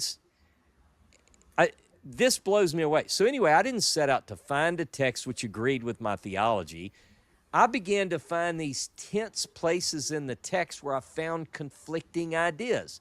God wants sacrifices. He likes to smell the barbecue. And then text which said, if I was hungry, I wouldn't ask you to feed me. I don't eat the blood of, drink the blood of bulls or flesh of, all this kind of stuff. And then you got other texts which say, I never commanded that. I mean, Right. you've got these really strong texts, and then you've got the whole sacrificial cult is one of the biggest things in the text. Here's another one. The Bible, as we have it, talks about the monarchy for hundreds of years. The monarchy is one of the biggest things in the text. But God never wanted that. Yeah. I mean, Right. think about this. So here, let me build this up, and then I want you guys to jump in on the implications of the scroll, because I need help with this. I'm puzzled. The sacrificial cult is one of the biggest parts of the Bible. I have people ask me all the time, well, Ross, if you take that out, what's left? Well, pretty much what God wanted from the beginning, Truth. before the scribes added lies to the text. But let's say the monarchy. You go, what do I do with the monarchy if you're telling me it wasn't supposed to be? When the people of Israel when they ask Samuel to make them a king, don't you think Samuel could have said, I knew this day was coming because Deuteronomy 17 verses 14 through 20 says that you're going to ask for a king like the nations, and I'm going to give you. He didn't say that. You know why? Because it wasn't part of the Bible that he knew. He said, you've rejected me. And he goes to cry to God, and that would have been a great time for God to say, hey, it says in Deuteronomy 17, verses 14 through 20, that this is going to happen. Why are you upset, Samuel? Give them a king. He says, they didn't reject you, they rejected me. Nobody in the story knows about the king except for the story reveals it. Long story short, that in 1 Samuel 10:25, it says that Samuel was told to put that in the book. I think this is where it's added. So bottom line, you take out the monarchy. That wasn't part of God's original plan. From the beginning, per Jesus, it was not so. Matthew 19, I'm using his phrase. No king, no sacrifices. The next question would be, did God even want a temple? All right. I mean, you can start chipping away. And if you take those elements out that weren't part of the original plan, and you go back to what it was in the beginning, you begin to see clearly that faith was much more streamlined, much more clear and clean, and without all this additional stuff. Right. This stuff gets me excited. I want to jump in on that too, because even for someone who may have a hard time with the idea that there could be that tension and that the Bible in some way is almost like bivocal or dual vocal, there's at least an admission too in Ezekiel 20:25, where it says, I gave you over to statutes which you could not live by. So at any rate, even if we see it as one continuous voice, maybe God's just like, look, you guys want it, have it. And it's all there. It's all in the scripture, these systems that were never meant to be, but now it's in this text so that we here in 2025 can look back on it and learn from what God wanted and what God didn't want, and how the consequences of those decisions played out, so that there's a lot of wisdom that can be gleaned from all of that. That's a beautiful, that text. God says, I gave them statutes that were not good and that they couldn't live by. Right. And that's powerful. Right. That's not too dissimilar from Jeremiah 8:8. Exactly.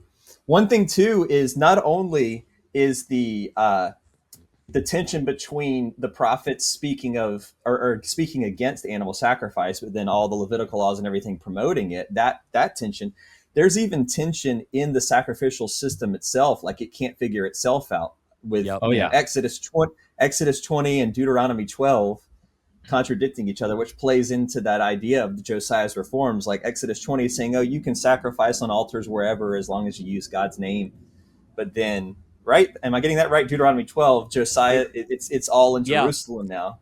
When Exodus, you're right. It's sort of like wherever my name is called upon. That's good. You can sacrifice everywhere. Like Ezekiel. Let me use another example. Elijah, he doesn't know anything about this sacrifice in Jerusalem. He's on Mount Carmel. The patriarchs are sacrificing all over the place. But to your point, Deuteronomy 12 says, boys, bring them here to Jerusalem, right here. Right. So one thing I want to bring into the conversation is, tying it into the implications that it can mean for, say, the Jesus way, literally for understanding the truth of what Jesus was really speaking about in his time. And then after that, I kind of want to bring up some of the, as a documentarian myself, investigative journalist, I want to get into some of the juicy, almost Da Vinci Code level tension, storytelling that we can have around what happened to the scroll, later on in the 1800s. And but before getting there, one thing that I think is interesting, you kind of alluded to it earlier, is this area of the Transjordan area. And you were talking about these groups that maybe did have this original text, or at least know of it, and they're trying to preserve this tradition.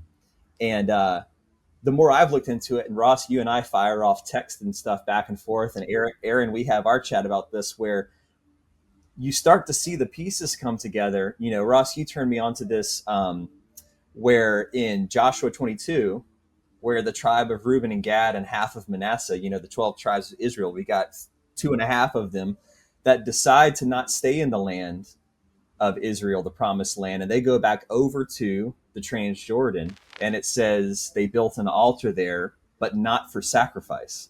That's a beautiful text, isn't it? Wow. Right. And so we've had this conversation where, maybe an apologetic view would be, oh, they're building it not for sacrifice because only sacrifice can happen in the land and this and that. But that would be a great apologetic, excuse for maybe a deeper meaning, which is that they were kind of rejecting the direction that maybe some of the other tribes were going, and they brought it back over to the other side, and they wanted to preserve this earlier way. Could that be? Could it not be? I don't know. But the more that you look down the line into history, the more probable it becomes, because, you see that Jesus, John the Baptist, Jesus, the Dead Sea Scroll communities, John the Baptist is doing ritual baptism, not animal sacrifice, for the remission of sins. And we see with the Dead Sea Scroll groups that they have the same idea as well. And all of that is Transjordan, right? Or it's in that general area, right? They're stepping either right to the edge of the Dead Sea, or they're across to the other side.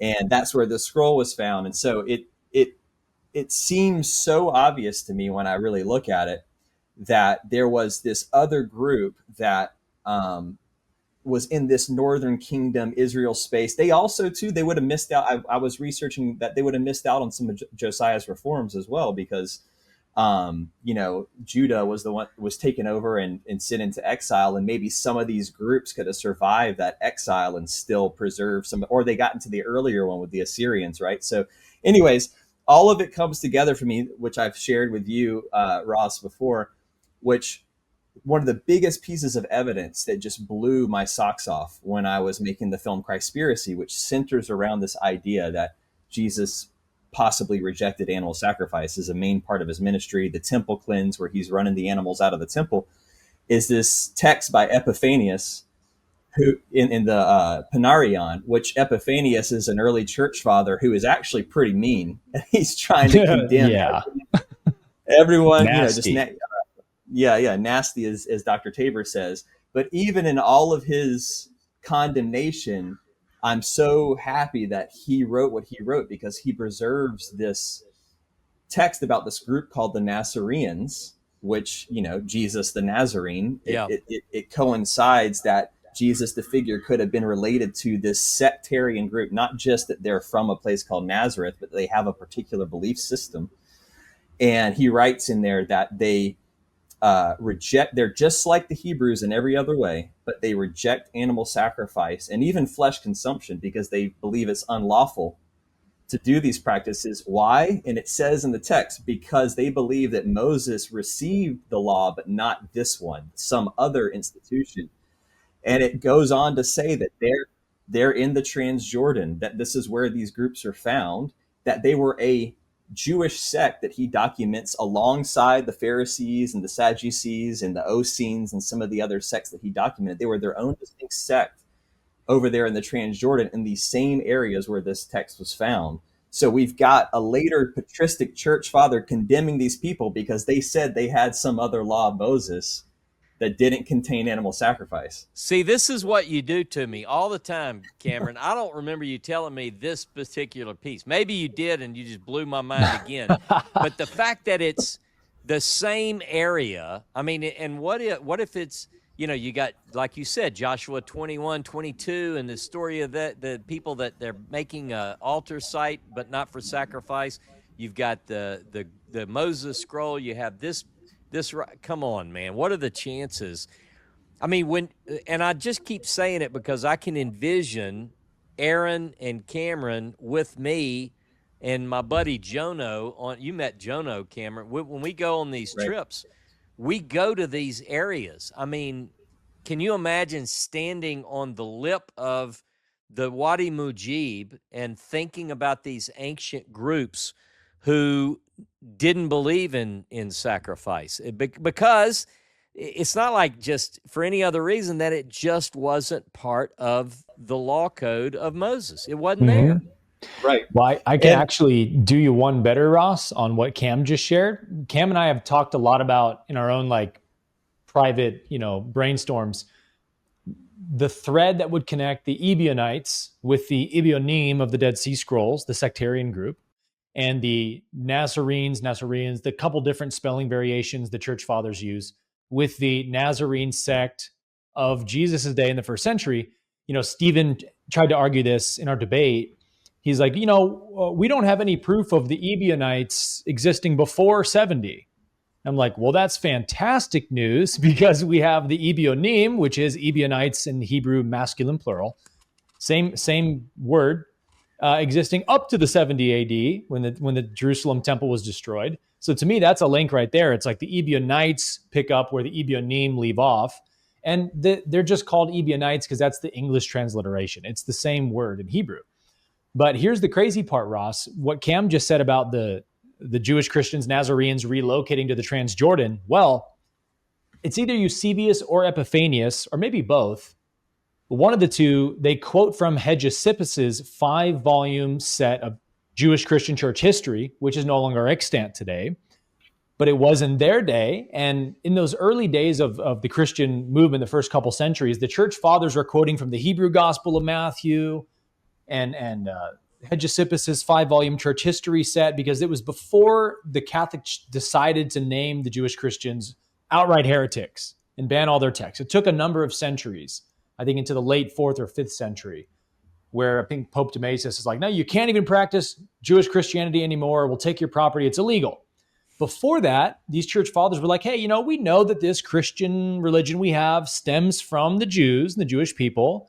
Jesus was a Jew, his disciples, Nazarenes, Ebionites. We know that. So we read their texts and we learn things from them.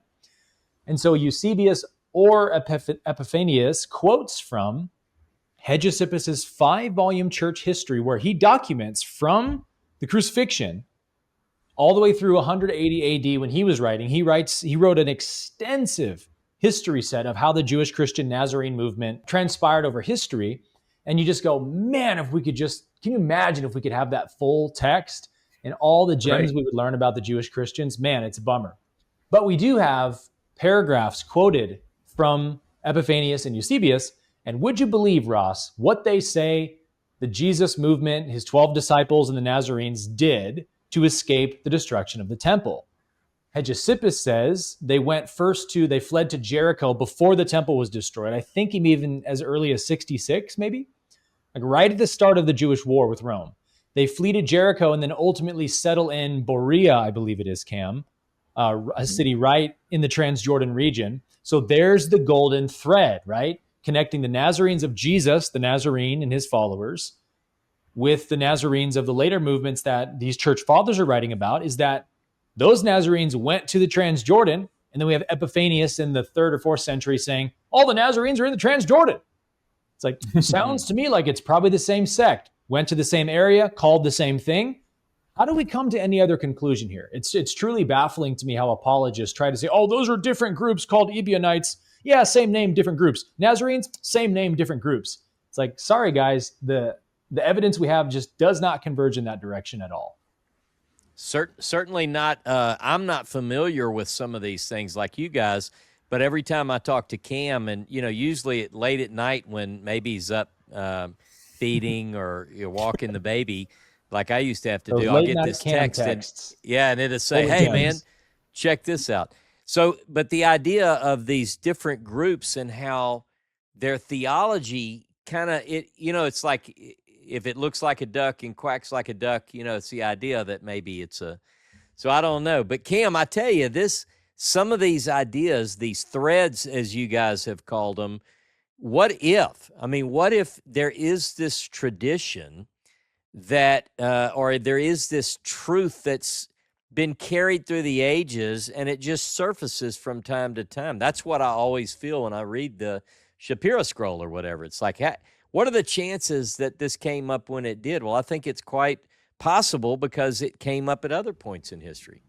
Right. Well, I think it comes up, and then like whack-a-mole, it gets crushed by the hand of the monarchy, or the other side of the coin that wants to continue things as they are and the system as it is. And even to add on to what you just said, Aaron, once we have the established patristics that put the Nazarene Ebionite Jewish Christian groups over in the Transjordan and up in the region of Pella and Berea, etc. We also have Jerome and some of the church fathers as well saying that this Hebrew Gospel of Matthew, or an Aramaic written in the Hebrew letters version of Matthew, is found in the same area by the Nazarenes living in this area. So it's almost like I see, in a way, going back to our point a while ago, that what if, this is the big what if the Torah that we have is really based on a single document that looks something like, or even is, this Shapiro scroll? And what if the New Testament is summed up in a single document, which is like this? And really, there really is no Old Covenant, New Testament. There's one single thread and one single way, and it's just a people losing their way and prophets trying to bring them back to that original path, the ancient paths, like Jeremiah said. And that's what I see, because you've got all the prophets condemning animal sacrifice, whether they're outright condemning the temple or just the way it's being performed. Maybe they want more of a tabernacle type of a version of a gathering place, but they're condemning these elements of the religion as it's gone on, and then they're squashed over time, and then Jesus comes. But the same thing happens to him that happens to the prophets with the New Testament, where these same practices get peppered in a different way through the Greek Gospels and some of Paul's letters and some of these things. So I think I want to, because I know we're going on, almost on 2 hours here. The thing that I think would be really fun to end this with, speaking of these kind of truths being squashed over time, is this idea of the Shapiro scroll and Moses Shapiro and his findings somewhat having some interesting, whether it's foul play, some dots that come together that start to feel like this Da Vinci Code like story, where it's, after it's tried to, auctioned off in the UK, we find it in the hands of Freemasons and all of that. So can you, we'll talk about it, but maybe can you just tell us the story from around the time, we know that he was deemed as a forger. He's smeared in the newspapers and almost, his Yeah. reputation is harmed, and he eventually is found dead by suicide. Can we just start from there and kind of put together some of the pieces that you exactly Suicide. Big suicide? Yeah. Yeah, I tell you, and this is why I want to go to Europe with you, Cam, so we can chase some of this down, because some of it I've read, some of it I've investigated all of it to the best that I can from here. I've been to Amsterdam, I've been to Europe, I've been to London. I know we'll get some of your input on some of that, but here's what happens quickly in a nutshell. It's basically in May of 1883, Shapiro goes to Europe. He's decided that he put it away for 5 years, but now he's become convinced through things I outline in my book that it is authentic, it is ancient. He pulls it out, he heads to Europe. He goes to Germany first, where a document is written about the scroll, and so it's basically not really championed the way he felt. He goes to London. The first person he meets in London is a man by the name of Walter Besant, who is not only a leader, the secretary of the Palestine Exploration Fund, but he's also a leading Freemason. We know that to this day that he was a founder of one of the greatest free or Masonic educational research organizations. And so he meets there. Now, what's interesting is in the first meeting of those who examine the scroll, now you might say in Victorian England, most men were probably Masons of high stature. But I will say that in this particular story, Pause for 1 second, Ross. I think we lost your camera signal. Oh, yeah. He's back. Okay. You're back. All right. Is that Aaron? You playing around? You cut me out? Okay, so here we go. I didn't do nothing. All right. So he ends up, he goes to Walter Besant, and then almost everyone who sees the scroll in that first meeting are members of the lodge. Now, just kind of put that on the shelf, because we're talking about the end of July 1883. A man by the name of Christian David Ginsburg, who's one of the top Hebrew scholars of the time and is still highly respected to this day, particularly when it comes to the Hebrew Bible and the Masoretic text. He was assigned by the British Museum to investigate and give it a thumbs up or a thumbs down. If it's a thumbs up, the British are going to try to buy this scroll for an exorbitant amount of money, as it should be paid if this is authentic. So he spends the end of July through the third week of August examining the manuscript and publishing the text of that manuscript in the London papers, which are then passed throughout the whole world. Everyone's reading the story. The 23rd of August, the bad news hits the paper that this is shot down. That basically all the scholars by this point, the French, the Germans, the English, it's a pile-on, Cam. Everybody, as you know, says it's fake. So Shapiro goes to Amsterdam, and a lot of people think and describe, if you read a lot of books on Shapiro, because people are lazy and they don't investigate, they think he's crazy, he's out of his mind, he's going there to end his life, because why else would you go to Amsterdam? What we've discovered in our research is that in Amsterdam at the time is what is equivalent to the World's Fair. It's an expo where millions of visitors come to Amsterdam to see the greatest inventions of the time in the 19th century. So there are brand new hotels everywhere, and in Amsterdam at the time, or actually right down about 30 kilometers, there is a major Semitic conference. We think that Shapiro is there trying to sell that manuscript. We know at the time that he's actually selling manuscripts. So here's where it gets a little bit conspiratorial. It's not like he's out of his mind. He's still doing business, and he's still selling manuscripts to the British Museum. But then he goes to Rotterdam. Now, the interesting thing about he's there in Rotterdam, this is a total of about the last 6 months of his life, he's in the Netherlands. In Rotterdam, after being there for a couple of weeks, some guests at the hotel noticed that he's missing. And what they find is that they ultimately call the police. The police investigator comes and they find Shapiro dead in a hotel room or in this guest house. But the problem is we've got the police reports and they don't agree. So here are some questions.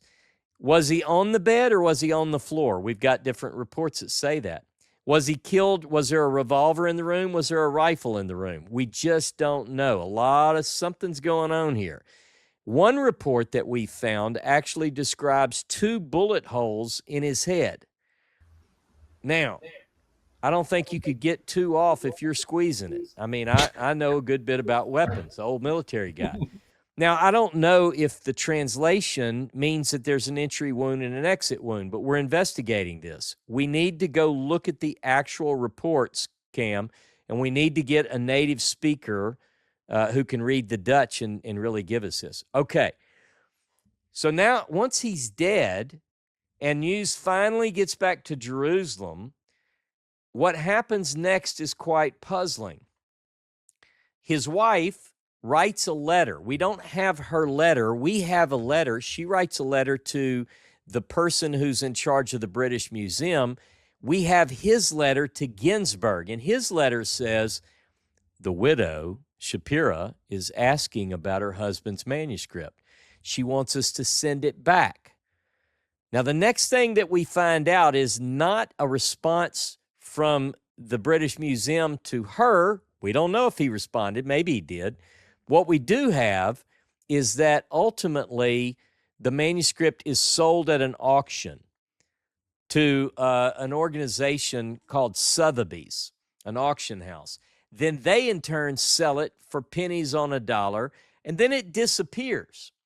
We lose track of it, and various theories were put forward for a long, long time about where it went, and nobody, people just made up stories.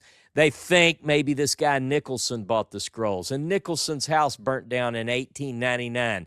So for a long time, people proposed that maybe the scroll was burned up in 1899 in the Nicholson fire.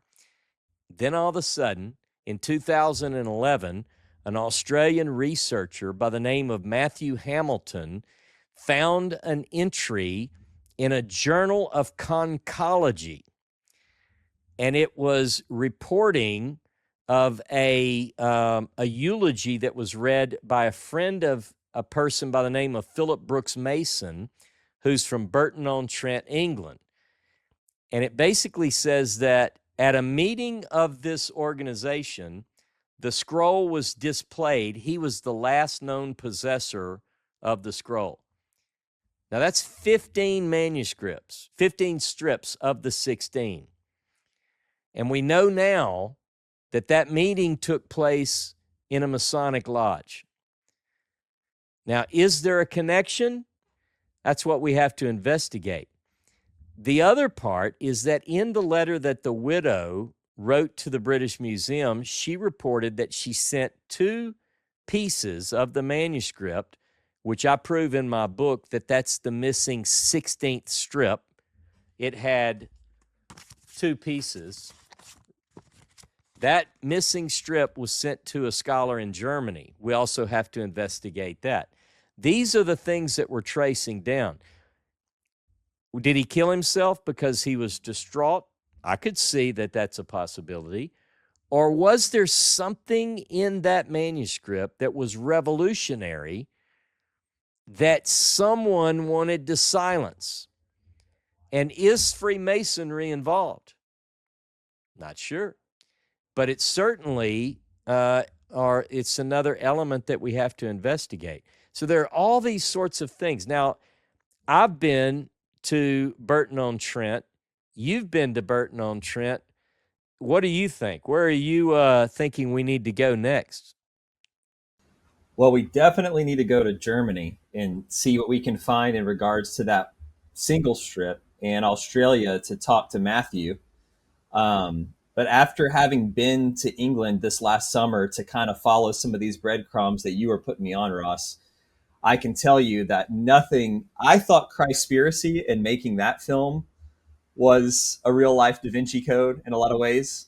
But it's 10x with this story, because I found myself, in the British Library. Ross says, you need to go to the British Library. You need to look at, the documents on Shapiro, and we can put some of the B-roll up here of just where I'm flipping through. I'm seeing Shapiro's letter where he's upset saying, you've made a fool of me, because of the smearing campaign against him being a forger and all of this. And the documentation that's there, I felt like I could put it up on a wall and put all the pieces of red string together like you've done for so many years. And then I went over to the auction house and saw the document where it showed that he was originally trying to sell it for, I think it was 1 million British pounds.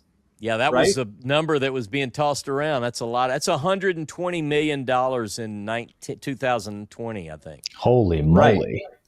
So, whereas the Da Vinci Code's talking about the Mona Lisa and some of these super high value paintings, I mean, you got that kind of element. If this guy, that's another thing, is I can't really imagine someone thinking or even having an inkling of a reality that they had forged a document, and if there was even a slight possibility that they know they might get caught, I seriously doubt they would be trying to sell it for 1 million British pounds in the 1800s, because you're basically putting a big target on your head, for everyone to come look at it. So that was another piece. And then the final thing is, you sent me up to Burton-on-Trent, and I talked to a local there, David, who's a lawyer on the ground, and he's been obsessed with this story for a long time too. And he took me to Philip Brooks Mason's grave, where, he holds the theory, I don't know where you're at on this, but that potentially the strips are buried with Philip Brooks Mason, the last known holder of the strips, in his grave, because there's an inscription on his gravestone that begins with the concept of, never lost. I think it says, never, it could be that he's just talking about the memory of Philip, from his family, that he's not lost anyone's memory or hearts. But it's a very odd way to phrase and inscribe one of these kind of like gravestone memoirs. Yeah. So I stood over that and looked and heard. Yeah, I know. So that's one of the things that we got to do, is we got to talk to Burton-on-Trent's, I guess, city committee, and figure out, because I don't know that he has any surviving family members that would attest to this. So that would scratch one thing off the list. Is that a possibility? He doesn't have, because we've investigated deeply on descendants and, the last placement of various items in his will.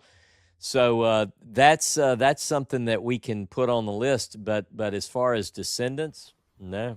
Yeah. I mean, it's open. Right, Yeah. right. And David even has a guy that I was hoping to get on the phone when I was there, but we weren't able to make the connection. But there's a guy who's about 80 something years old that still lives in Burton-on-Trent, that made a phone call one day when he heard about the story, because he remembers being at Philip Brooks Mason's estate sale and seeing these old strips of a manuscript there. No way. That was in the 70s, wasn't it? Didn't that what we heard? 70s. Yeah. So that guy kind of corroborates by eyewitness testimony that he saw them there at the estate sale. So maybe they're not in the grave, or there's so many ways that this could go. But the fact that there is Freemasonry involved, the fact that there's suspicious suicide versus homicide kind of possibilities, the World's Fair, there's so much about the World's Fair, religious implications, what it can mean. So I think we're really, really dealing with one of the most explosive cases that I could ever imagine, with biblical scholarship or just as a storyteller, the human story. Like, this is massive, Oh yeah. Aaron, if we just knew somebody who was a popular film producer, we could make a documentary. Gee whiz, Right. or somebody with a nice following on YouTube. We could really just blow the lid off Get this thing out there, huh? The story, as you pointed out, Cam, the story has every element. Like, I never, until December of 2019, I didn't know anything about this. I mean, again, I didn't set out to find a cool story to support what my crazy brain had concocted after, 35 years of biblical study. It just came to me in Almost this like destiny, very, huh? Yeah, and let me tell you, speaking of destiny, you'll get a kick out of this. There's one academic work that was published on the scroll in 1883, and it's written. This is German, but this is a work by Hermann Goethe and another guy by the name of Edward Meyer. Hermann Goethe and Edward Meyer came together for 1 week in July. And their purpose was to investigate the scroll. And this was a book that was published August the 14th, 1883 by Goethe. It's about 95 pages in length, and it tells everything about the scroll from Goethe and Meyer's perspective. Well, I don't know German. I'm studying German, but I don't know German. So the Tylers, friends of mine who are also Shapiriologists, they're searching for the scroll too. They hired through their company a German translator, and I did the Hebrew, he did the German.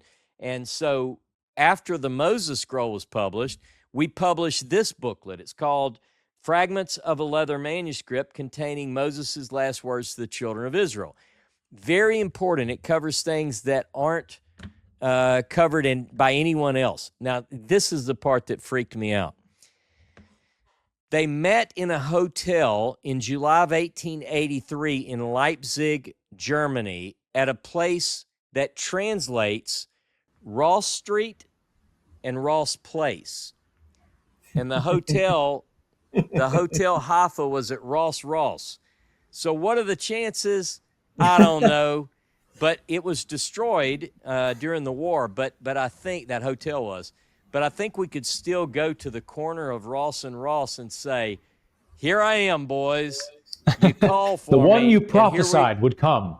The man mentioned in your prophecy is here to investigate. What are the chances? Really? I mean, really, what are the chances? No, that's crazy. I think it's pretty cool. All road leads home. No matter which fork you take in the road, you're always going to get to Ross. Two Ross. Well, roads. the fun part about all this is the story, as we say, the truth is sometimes stranger than fiction. If you put Shapiro off to the side and you just deal with the text, it becomes obvious that the text of the Bible, as we have it, which I love, contains conflicting material. And there are fundamentalist apologists who, in all the greatest intention, are defending the text that they think is true. But what they find themselves to be at odds with is the truth itself. Because the truth is that God has certain things that he desires. And humanity, sadly, his own people, a lot of times have chosen those things which God doesn't desire. But what we have to do is we have to be strong and courageous and bold and bring forward what we think is the original way. What is that ancient path wherein the good ways lie? Jeremiah talked about this. He said, stand ye, Jeremiah 6:16, stand in the ways and seek and ask for the ancient paths wherein the good way lies. Guys, the Jesus Way podcast, I know you both personally. From what I can tell, you're looking for what I'm looking for. I'm looking for that good way among the ancient paths. I don't have any hard feelings towards those who hold fundamentalist apologist views. I've been there. Same. But I want to know, what is the truth? What is the way? I mean, that's what we're really looking for. I think that's the goal. Find it, seek, find, knock, ask. Matthew 7:7.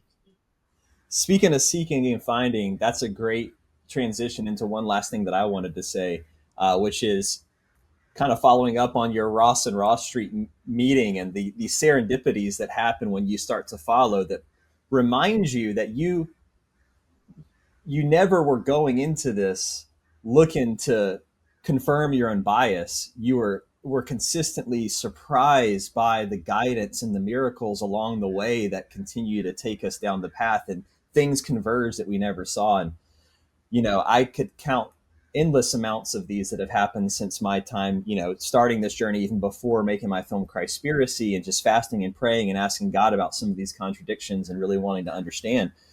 But, I remember when I found Dr. Tabor for the first time making that film and got into his work and said, I got to talk to this guy. And my first meeting with him, I wasn't even sure what he actually believed about some of the topics that we were going to discuss. I just knew he looked at them. He researched some of this stuff, and I just wanted to know.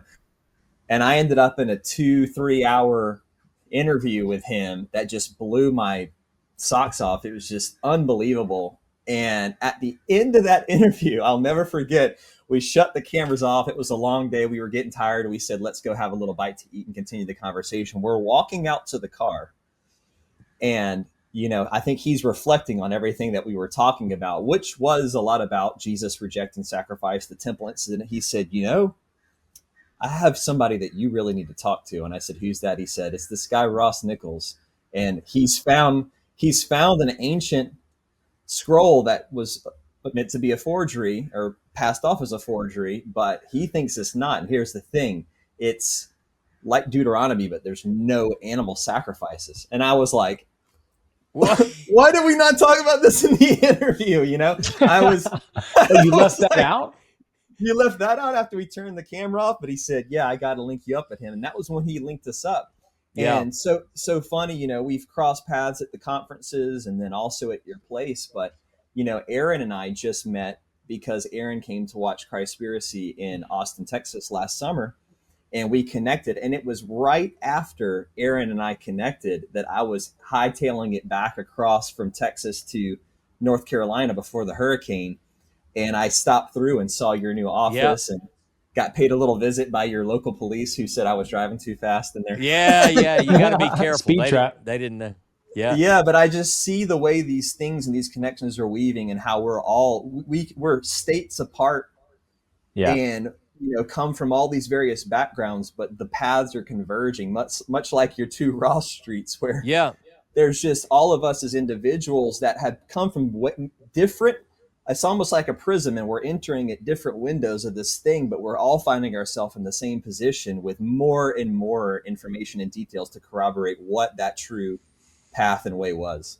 Well, let me just say what really thrills me at the deepest level is to meet people like you guys, and not just you, but just other people that through your own outreaches, people that you influence because of your film or your YouTube channel or the podcast, It's Jesus Way. I read some of the comments on some of the video that you posted in the previous episode about the Moses Scroll, and fell in love with some of the people because I feel that they have the same heart, they have the same quest. I don't get bothered by people who think I'm a heretic. That doesn't bother. I'm so used to that. That's like, it doesn't even affect me anymore. But I'm talking about used to that one. I'm talking about the people who, at all cost, who no matter what they were told growing up, no matter how much they have been indoctrinated, that at the core of their soul, they feel like something is off.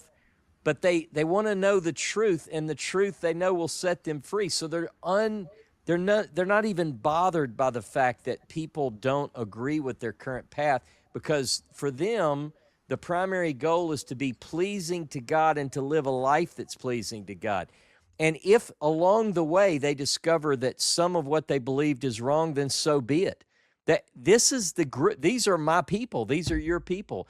There are a growing number of people who want to know the truth. And that's, I think, we all may have differences. I know we do in our theology. I'm primarily Hebrew Bible. I'm not Jewish, but I'm primarily Hebrew Bible. Whereas you guys do a lot of other stuff with the New Testament, and you have Jesus Way podcast. But you know what anchors us, I think, is this common quest to find that way, the good way. And that's really what this is about. It's right. Yeah, it's right. It's very narrow. Few there be that find it. So, but I tell you, and by the way, there is so much. We've just scratched the surface. I mean, every one of the things that, and I hope that I did an effective job of answering some questions. I know we left a lot untapped, but man, I'm telling you, anything that you guys want to follow up on, please. This has been a joy to me to be able to sit down with you guys. So we may have individual things, whether this podcast or something else, but when we get off air, I want to talk to you guys some more about some other stuff anyway that might fit for another time. We have all kinds of topics, Ross, that we're like, oh, can't wait to do a pod with Ross on this and get his thoughts. So there's definitely endless content available here, even just not even in the Moses Scroll topic, but just the Bible in general and this thesis we're weaving together with the Jesus way and Conspiracy, that Jesus emerged from a sect of Judaism that opposed animal sacrifices for many centuries before Jesus. And so to people who look at us, you, Ross, Tabor, me, Cam, anyone who's sort of championing this message right now and say, oh, look at these people making up all this stuff. It's like, oh, whoa. There's an entire sect of Judaism that believed everything we're saying 2,000 plus years ago. Like, we're just echoing what ancient Jewish people have been saying for a long time. And so to maybe close with this, Ross, you had asked, you wanted to get our thoughts on the implications of the Moses Scroll and this whole anti-sacrificial message. Well, for me, being more of a philosopher, it's funny how Cam and I have different approaches to this debate, because he's more of on the academic storytelling filmmaker side of things with his brain. I'm more of the spiritual philosophy side of my brain. And together we create some pretty difficult arguments to surmount. And so for me, on the philosophical side of this topic of animal sacrifices, I'm a big fan of Thomas Aquinas and his philosophy, widely considered the most famous, revered Christian philosopher of all time. And he had so many philosophies that absolutely nuke this idea that you can pay God with blood or with an animal sacrifice. And we could even start with Aristotle's first mover, unmoved mover idea, that God is the first cause, the first mover of all things, and that there is nothing that moves God, right? God moves everything, nothing moves God. Doesn't Isaiah 45 say, I, the Lord, do not change? Okay, so then how are you going to justify your claim to me that you change God from a state of judgment and wrath to forgiveness and mercy when you murder an animal on an altar? I, the Lord, do not change. You can't have your theological cake and eat it too. You don't get to say God is omnipotent and needs blood sacrifices so he can do something. No, that's a defeater for your argument, right? If God is omnipotent, that means God has all power. There is no power that God does not have. Why don't you explain to me how you're going to give God something? You're going to do something on God's behalf so that God can offset this metaphysical debt. Even when Paul says, quoting whatever verse in Hebrews, without the shedding of blood, there's no remission of sins. Or maybe that's Romans. That's a metaphysical claim. And so that therefore requires a metaphysical justification. You don't get to just make these metaphysical claims, the Lord of the universe who's omnipotent needs blood sacrifices or can't forgive, and then run away from the argument. Say, sorry, that's just the way it is. No. You just made an extreme metaphysical claim. You've got to justify it now.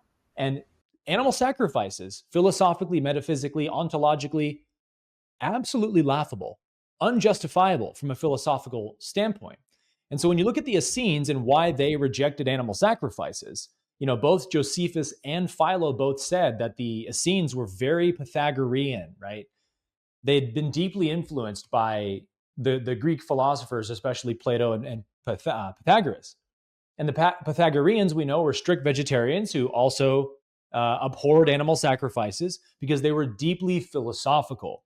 We know that the Essenes were deeply philosophical also because Josephus and Philo and Pliny all tell us that they were. And I mean, you guys have probably read the writings on the Essenes from these first century historians. They're singing the praises of this group, saying this is Philo says this is the most remarkable group in the world.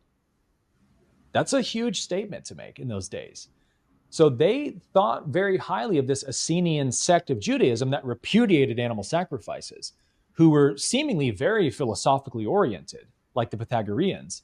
And when you study any level of philosophy, Plato, Aristotle, pick your philosopher, any basic epistemology will nuke the idea that you can pay God with blood, whether animal or Jesus.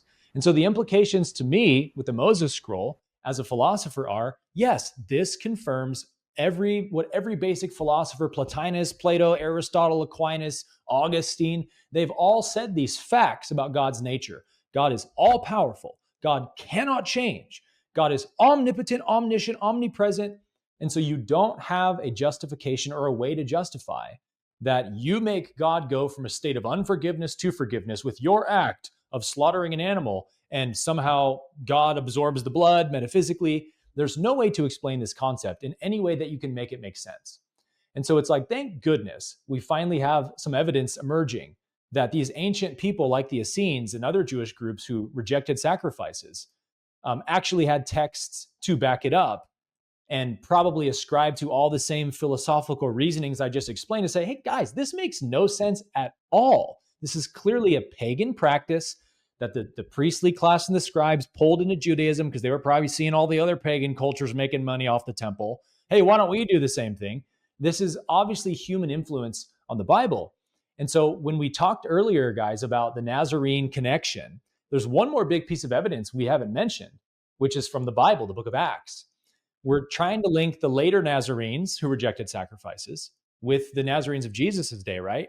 Well, if you guys remember Acts 21, when Paul is on trial before James for apostasia, for teaching diaspora Jews to forsake the laws of Moses, James comes to this conclusion. Actually, this might be Acts 15. I think it's 15, where they're having this debate of, should we make Gentiles get circumcised and obey Mosaic law or not?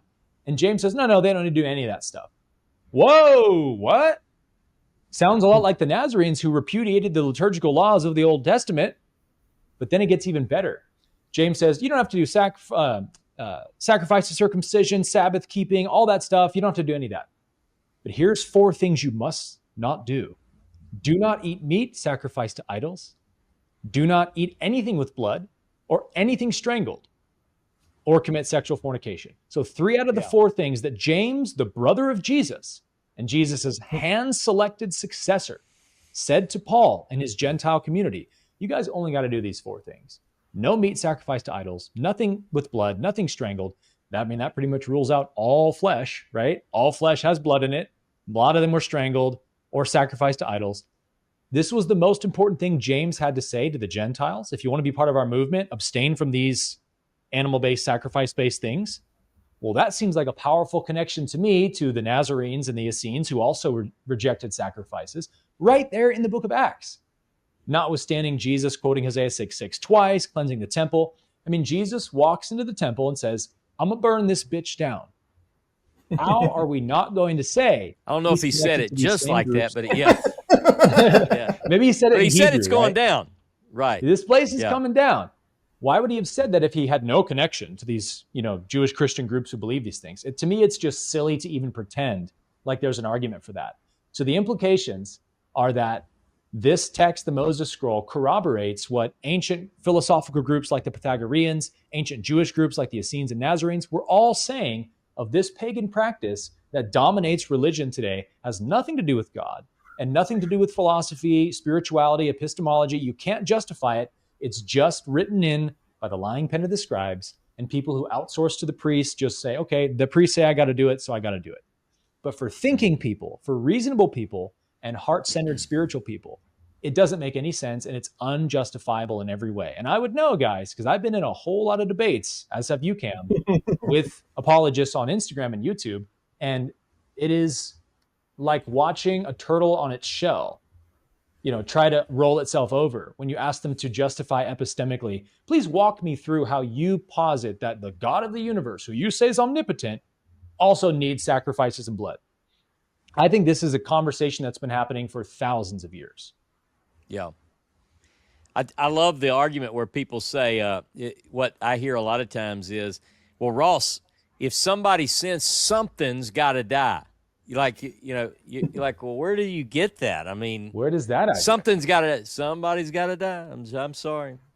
Yeah, the wages of sin are death, but it seems to me that very clearly, if we're going to follow that line of thinking, it leads to one's own death, one's own physical death, the decay of, the consequences to yourself. It's not like, I sinned, now I got to kill something else. That actually is like the antithesis, I think, to the original idea. I want to piggyback on that too with something that, this idea, you're speaking a lot about these philosophers and everything. And one more modern one is Richard Rohr, the Franciscan monk. And he said something along this line that I think resonates, which is, maybe Jesus didn't come to change God's mind about us, meaning that we're wretched and we need blood to be spilled and all these things. Maybe Jesus came to change our mind about God. And could that exactly, and could that idea kind of carry over into that there was this original idea of God, and it was probably more accurate all the way back to this earliest Mosaic tradition in the realm of what the Shapiro scroll is attesting to, but not even just the animal sacrifices. To pull it back to, you alluded to this earlier in the podcast, Ross, that when I was there at a conference with Ross talking about the Shapiro scroll and everything, I was sitting there looking at the 10 words from the Shapiro scroll that he has printed out on the wall and the blessings and the curses and everything. And like he said, it clicked for me. In the Shapiro scroll, it has the idea that you shouldn't, thou shalt not murder, right? Thou shalt not kill. Not only that, you shouldn't even hate your brother in your heart. Which Jesus said. Exactly. And it even says, thou shalt not commit adultery, but you shouldn't even be, I forget the way that it's worded in the Shapiro scroll, but you shouldn't even lust in your own heart for your neighbor's wife, sort of thing. And that is what Jesus said. Jesus says, you've heard it said that you shouldn't kill, but I say, and that you shouldn't even hate your brother in your heart. And it makes me wonder, when if there's a tradition like the Shapiro scroll in the Transjordan with these groups like the Nazarene, Essene, whatever name you want to give them, Jesus goes out around his baptismal initiation. He spends 40 days in the wilderness over there.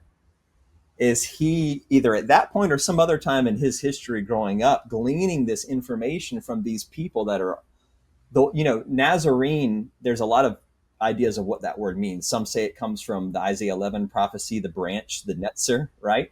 There's also this idea that it means the watcher or the keeper, the keeper of the law.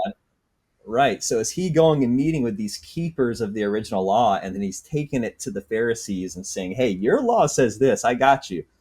But I'm going to take it 2 steps deeper, because the original law is actually about the heart. It is a physical, metaphysical, philosophical position that, that's at the deeper heart of all of these things. And not only are we not to hate and kill our brother, maybe we're not even to hate and kill, other sentient beings around us, God's creatures in creation, especially not in some bizarre pagan-like ritual with God smelling the flesh and all of this stuff. So anyhow, just wanted to throw that in.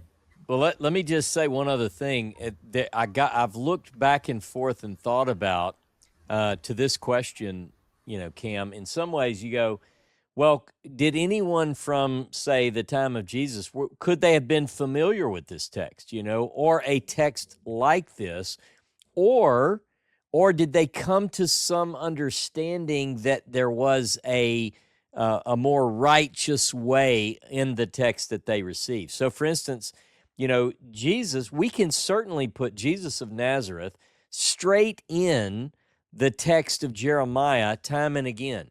And if we can do that, if you think about it, let me give you an example. Jeremiah 15, you brought up, it's one of our favorite verses where he basically goes to God and this whole idea of where Jeremiah is, he's alone, he doesn't know, he doesn't have anyone, he's kind of complaining, but he talks about pulling the good from the bad, or the wholesome from the profane, or the rare. The precious is literally the way it is. The precious from the polluted. That's what Jeremiah is seeking to do. Then right after that, he talks about the lying pen of the scribes and so forth. So I've wrestled with, what if, because that's Jeremiah 15, Jeremiah 16, interestingly enough, has Jeremiah talk about fishing for men. So I wonder if Jesus of Nazareth, after he comes out of this region, by the way, he's in this region with John, or at least close to the border there, and he comes out of that, and the first thing that he does, according to the synoptics, walks along the shore of the Sea of Galilee and says, "Follow me and I'll make you fishers of men." Well, is that just a cool little put down your nets, quit fishing for fish, and come follow me and we're going to catch people? Well, yeah, partly. But the other part of that is he's quoting Jeremiah. Jeremiah says the redemption begins because I will send for fishermen and they will fish for these people. So it could be very much that Jesus of Nazareth finds himself in the text of Jeremiah and finds not only his own purpose, his own mission, and the mission that he feels is divinely imparted. It could very well be that there's a connection there. But when you first noted that the 10 words, according to the Shapiro manuscript, have a corresponding blessing and curse, the first one, which deals with worshiping only God, the blessing says, "Blessed is the man who loves Elohim his Elohim." And the last blessing says, "Blessed is the man who loves his neighbor." And when I guess I saw that, but when I saw that the whole law, when you pointed that out, you're like, yeah, look, and I'm thinking, here he goes, Jesus, Jesus, Jesus. I'm a Moses guy. But when you pointed it out and made me look at it, I said, wow, that's pretty strong. That you have love God, love your neighbor. On these two hang the whole thing. Who knows, man? What if this is some ancient, authentic document? I think it probably is. Well, Ross, that is why we're also passionate about this topic and studying the Bible and studying what we call the Jesus way. Because if it's true that Judaism always began and was meant to be a religion that's centered around love God with all your heart, love your neighbor as yourself, that's the most beautiful spiritual tradition on earth, in my opinion. And I really do think that that's what the core of Judaism was always meant to be, and why the forces of darkness probably sought to corrupt it and entangle it in all these man-made laws and sacrifices and pagan practices to corrupt what is truly at the core and the heart of it. This is what the darkness always tries to do, is subvert and invert the truth and the light. And we've seen that happen, I think, in Judaism in a big way. And I think Jesus saw that, as the Essenes did, and was trying to reform Judaism back to the law of the original law of Moses. So to your point, Cam, with Nazarene coming from that Hebrew root word Nazarene, I'm almost certain the word Nazarene appears at least once in the Dead Sea Scrolls. Is that right, Ross? Do you know if that's true? Oh, I'd have to do a search. I'm not sure. I'd have to do it. Well, we can search it for the next show. Yeah, that's right. Yeah, we'll fact check that one. I'm almost certain that's true. But either way, Schonfield is the way I learned about this distinction between the two sects of Essenes that sort of split off, and the Essenes went to the south, Nazarenes to the north.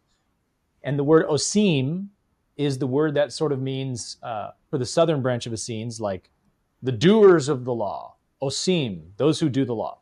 And Nazarene is like those who keep the law. And I find that to be very corroborative of our thesis here that the Nazarenes were part of this Essenian sect that was trying to keep, preserve, protect the original law of Moses, which, as we've pointed out in many different ways, Jesus was clearly trying to continue that mission in Jerusalem and in Palestine, and took it all the way to the temple. So this whole thing to me is a perfect summation of the Jesus way, that from the beginning, it was always meant to be love God with all your heart, love your neighbor as yourself. You do this, you've done the whole law. Everything else boils down to this: love God with all your heart. And you can't say you love God if you can't love God's children. So the second is like it: love your neighbor as yourself. And as the 10th commandment of the Moses Scroll says, and do not hate your brother in your heart. It's like Tabor points this out too. That's important to qualify it from a positive and negative sense. Yeah. Because you can treat someone how you think you want to be treated, but that might not necessarily be how they want to be treated. But if you say, do not do harm to your brother in any way, it's like, well, now we have no excuse to judge, to condemn, to call heretics, burn at the stake.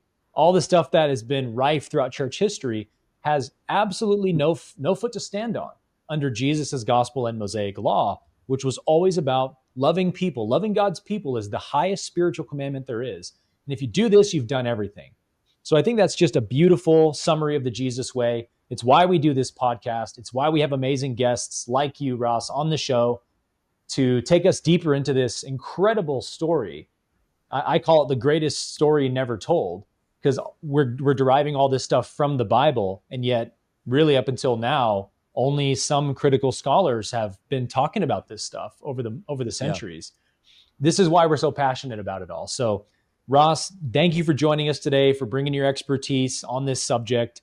We're going to put the links to both of your books in the description below, so you guys can check them out on Amazon. Highly, highly recommend, especially the Moses Scroll book that Ross wrote. If you're intrigued by this topic at all, you're going to not be able to put that book down. It's an absolute page turner.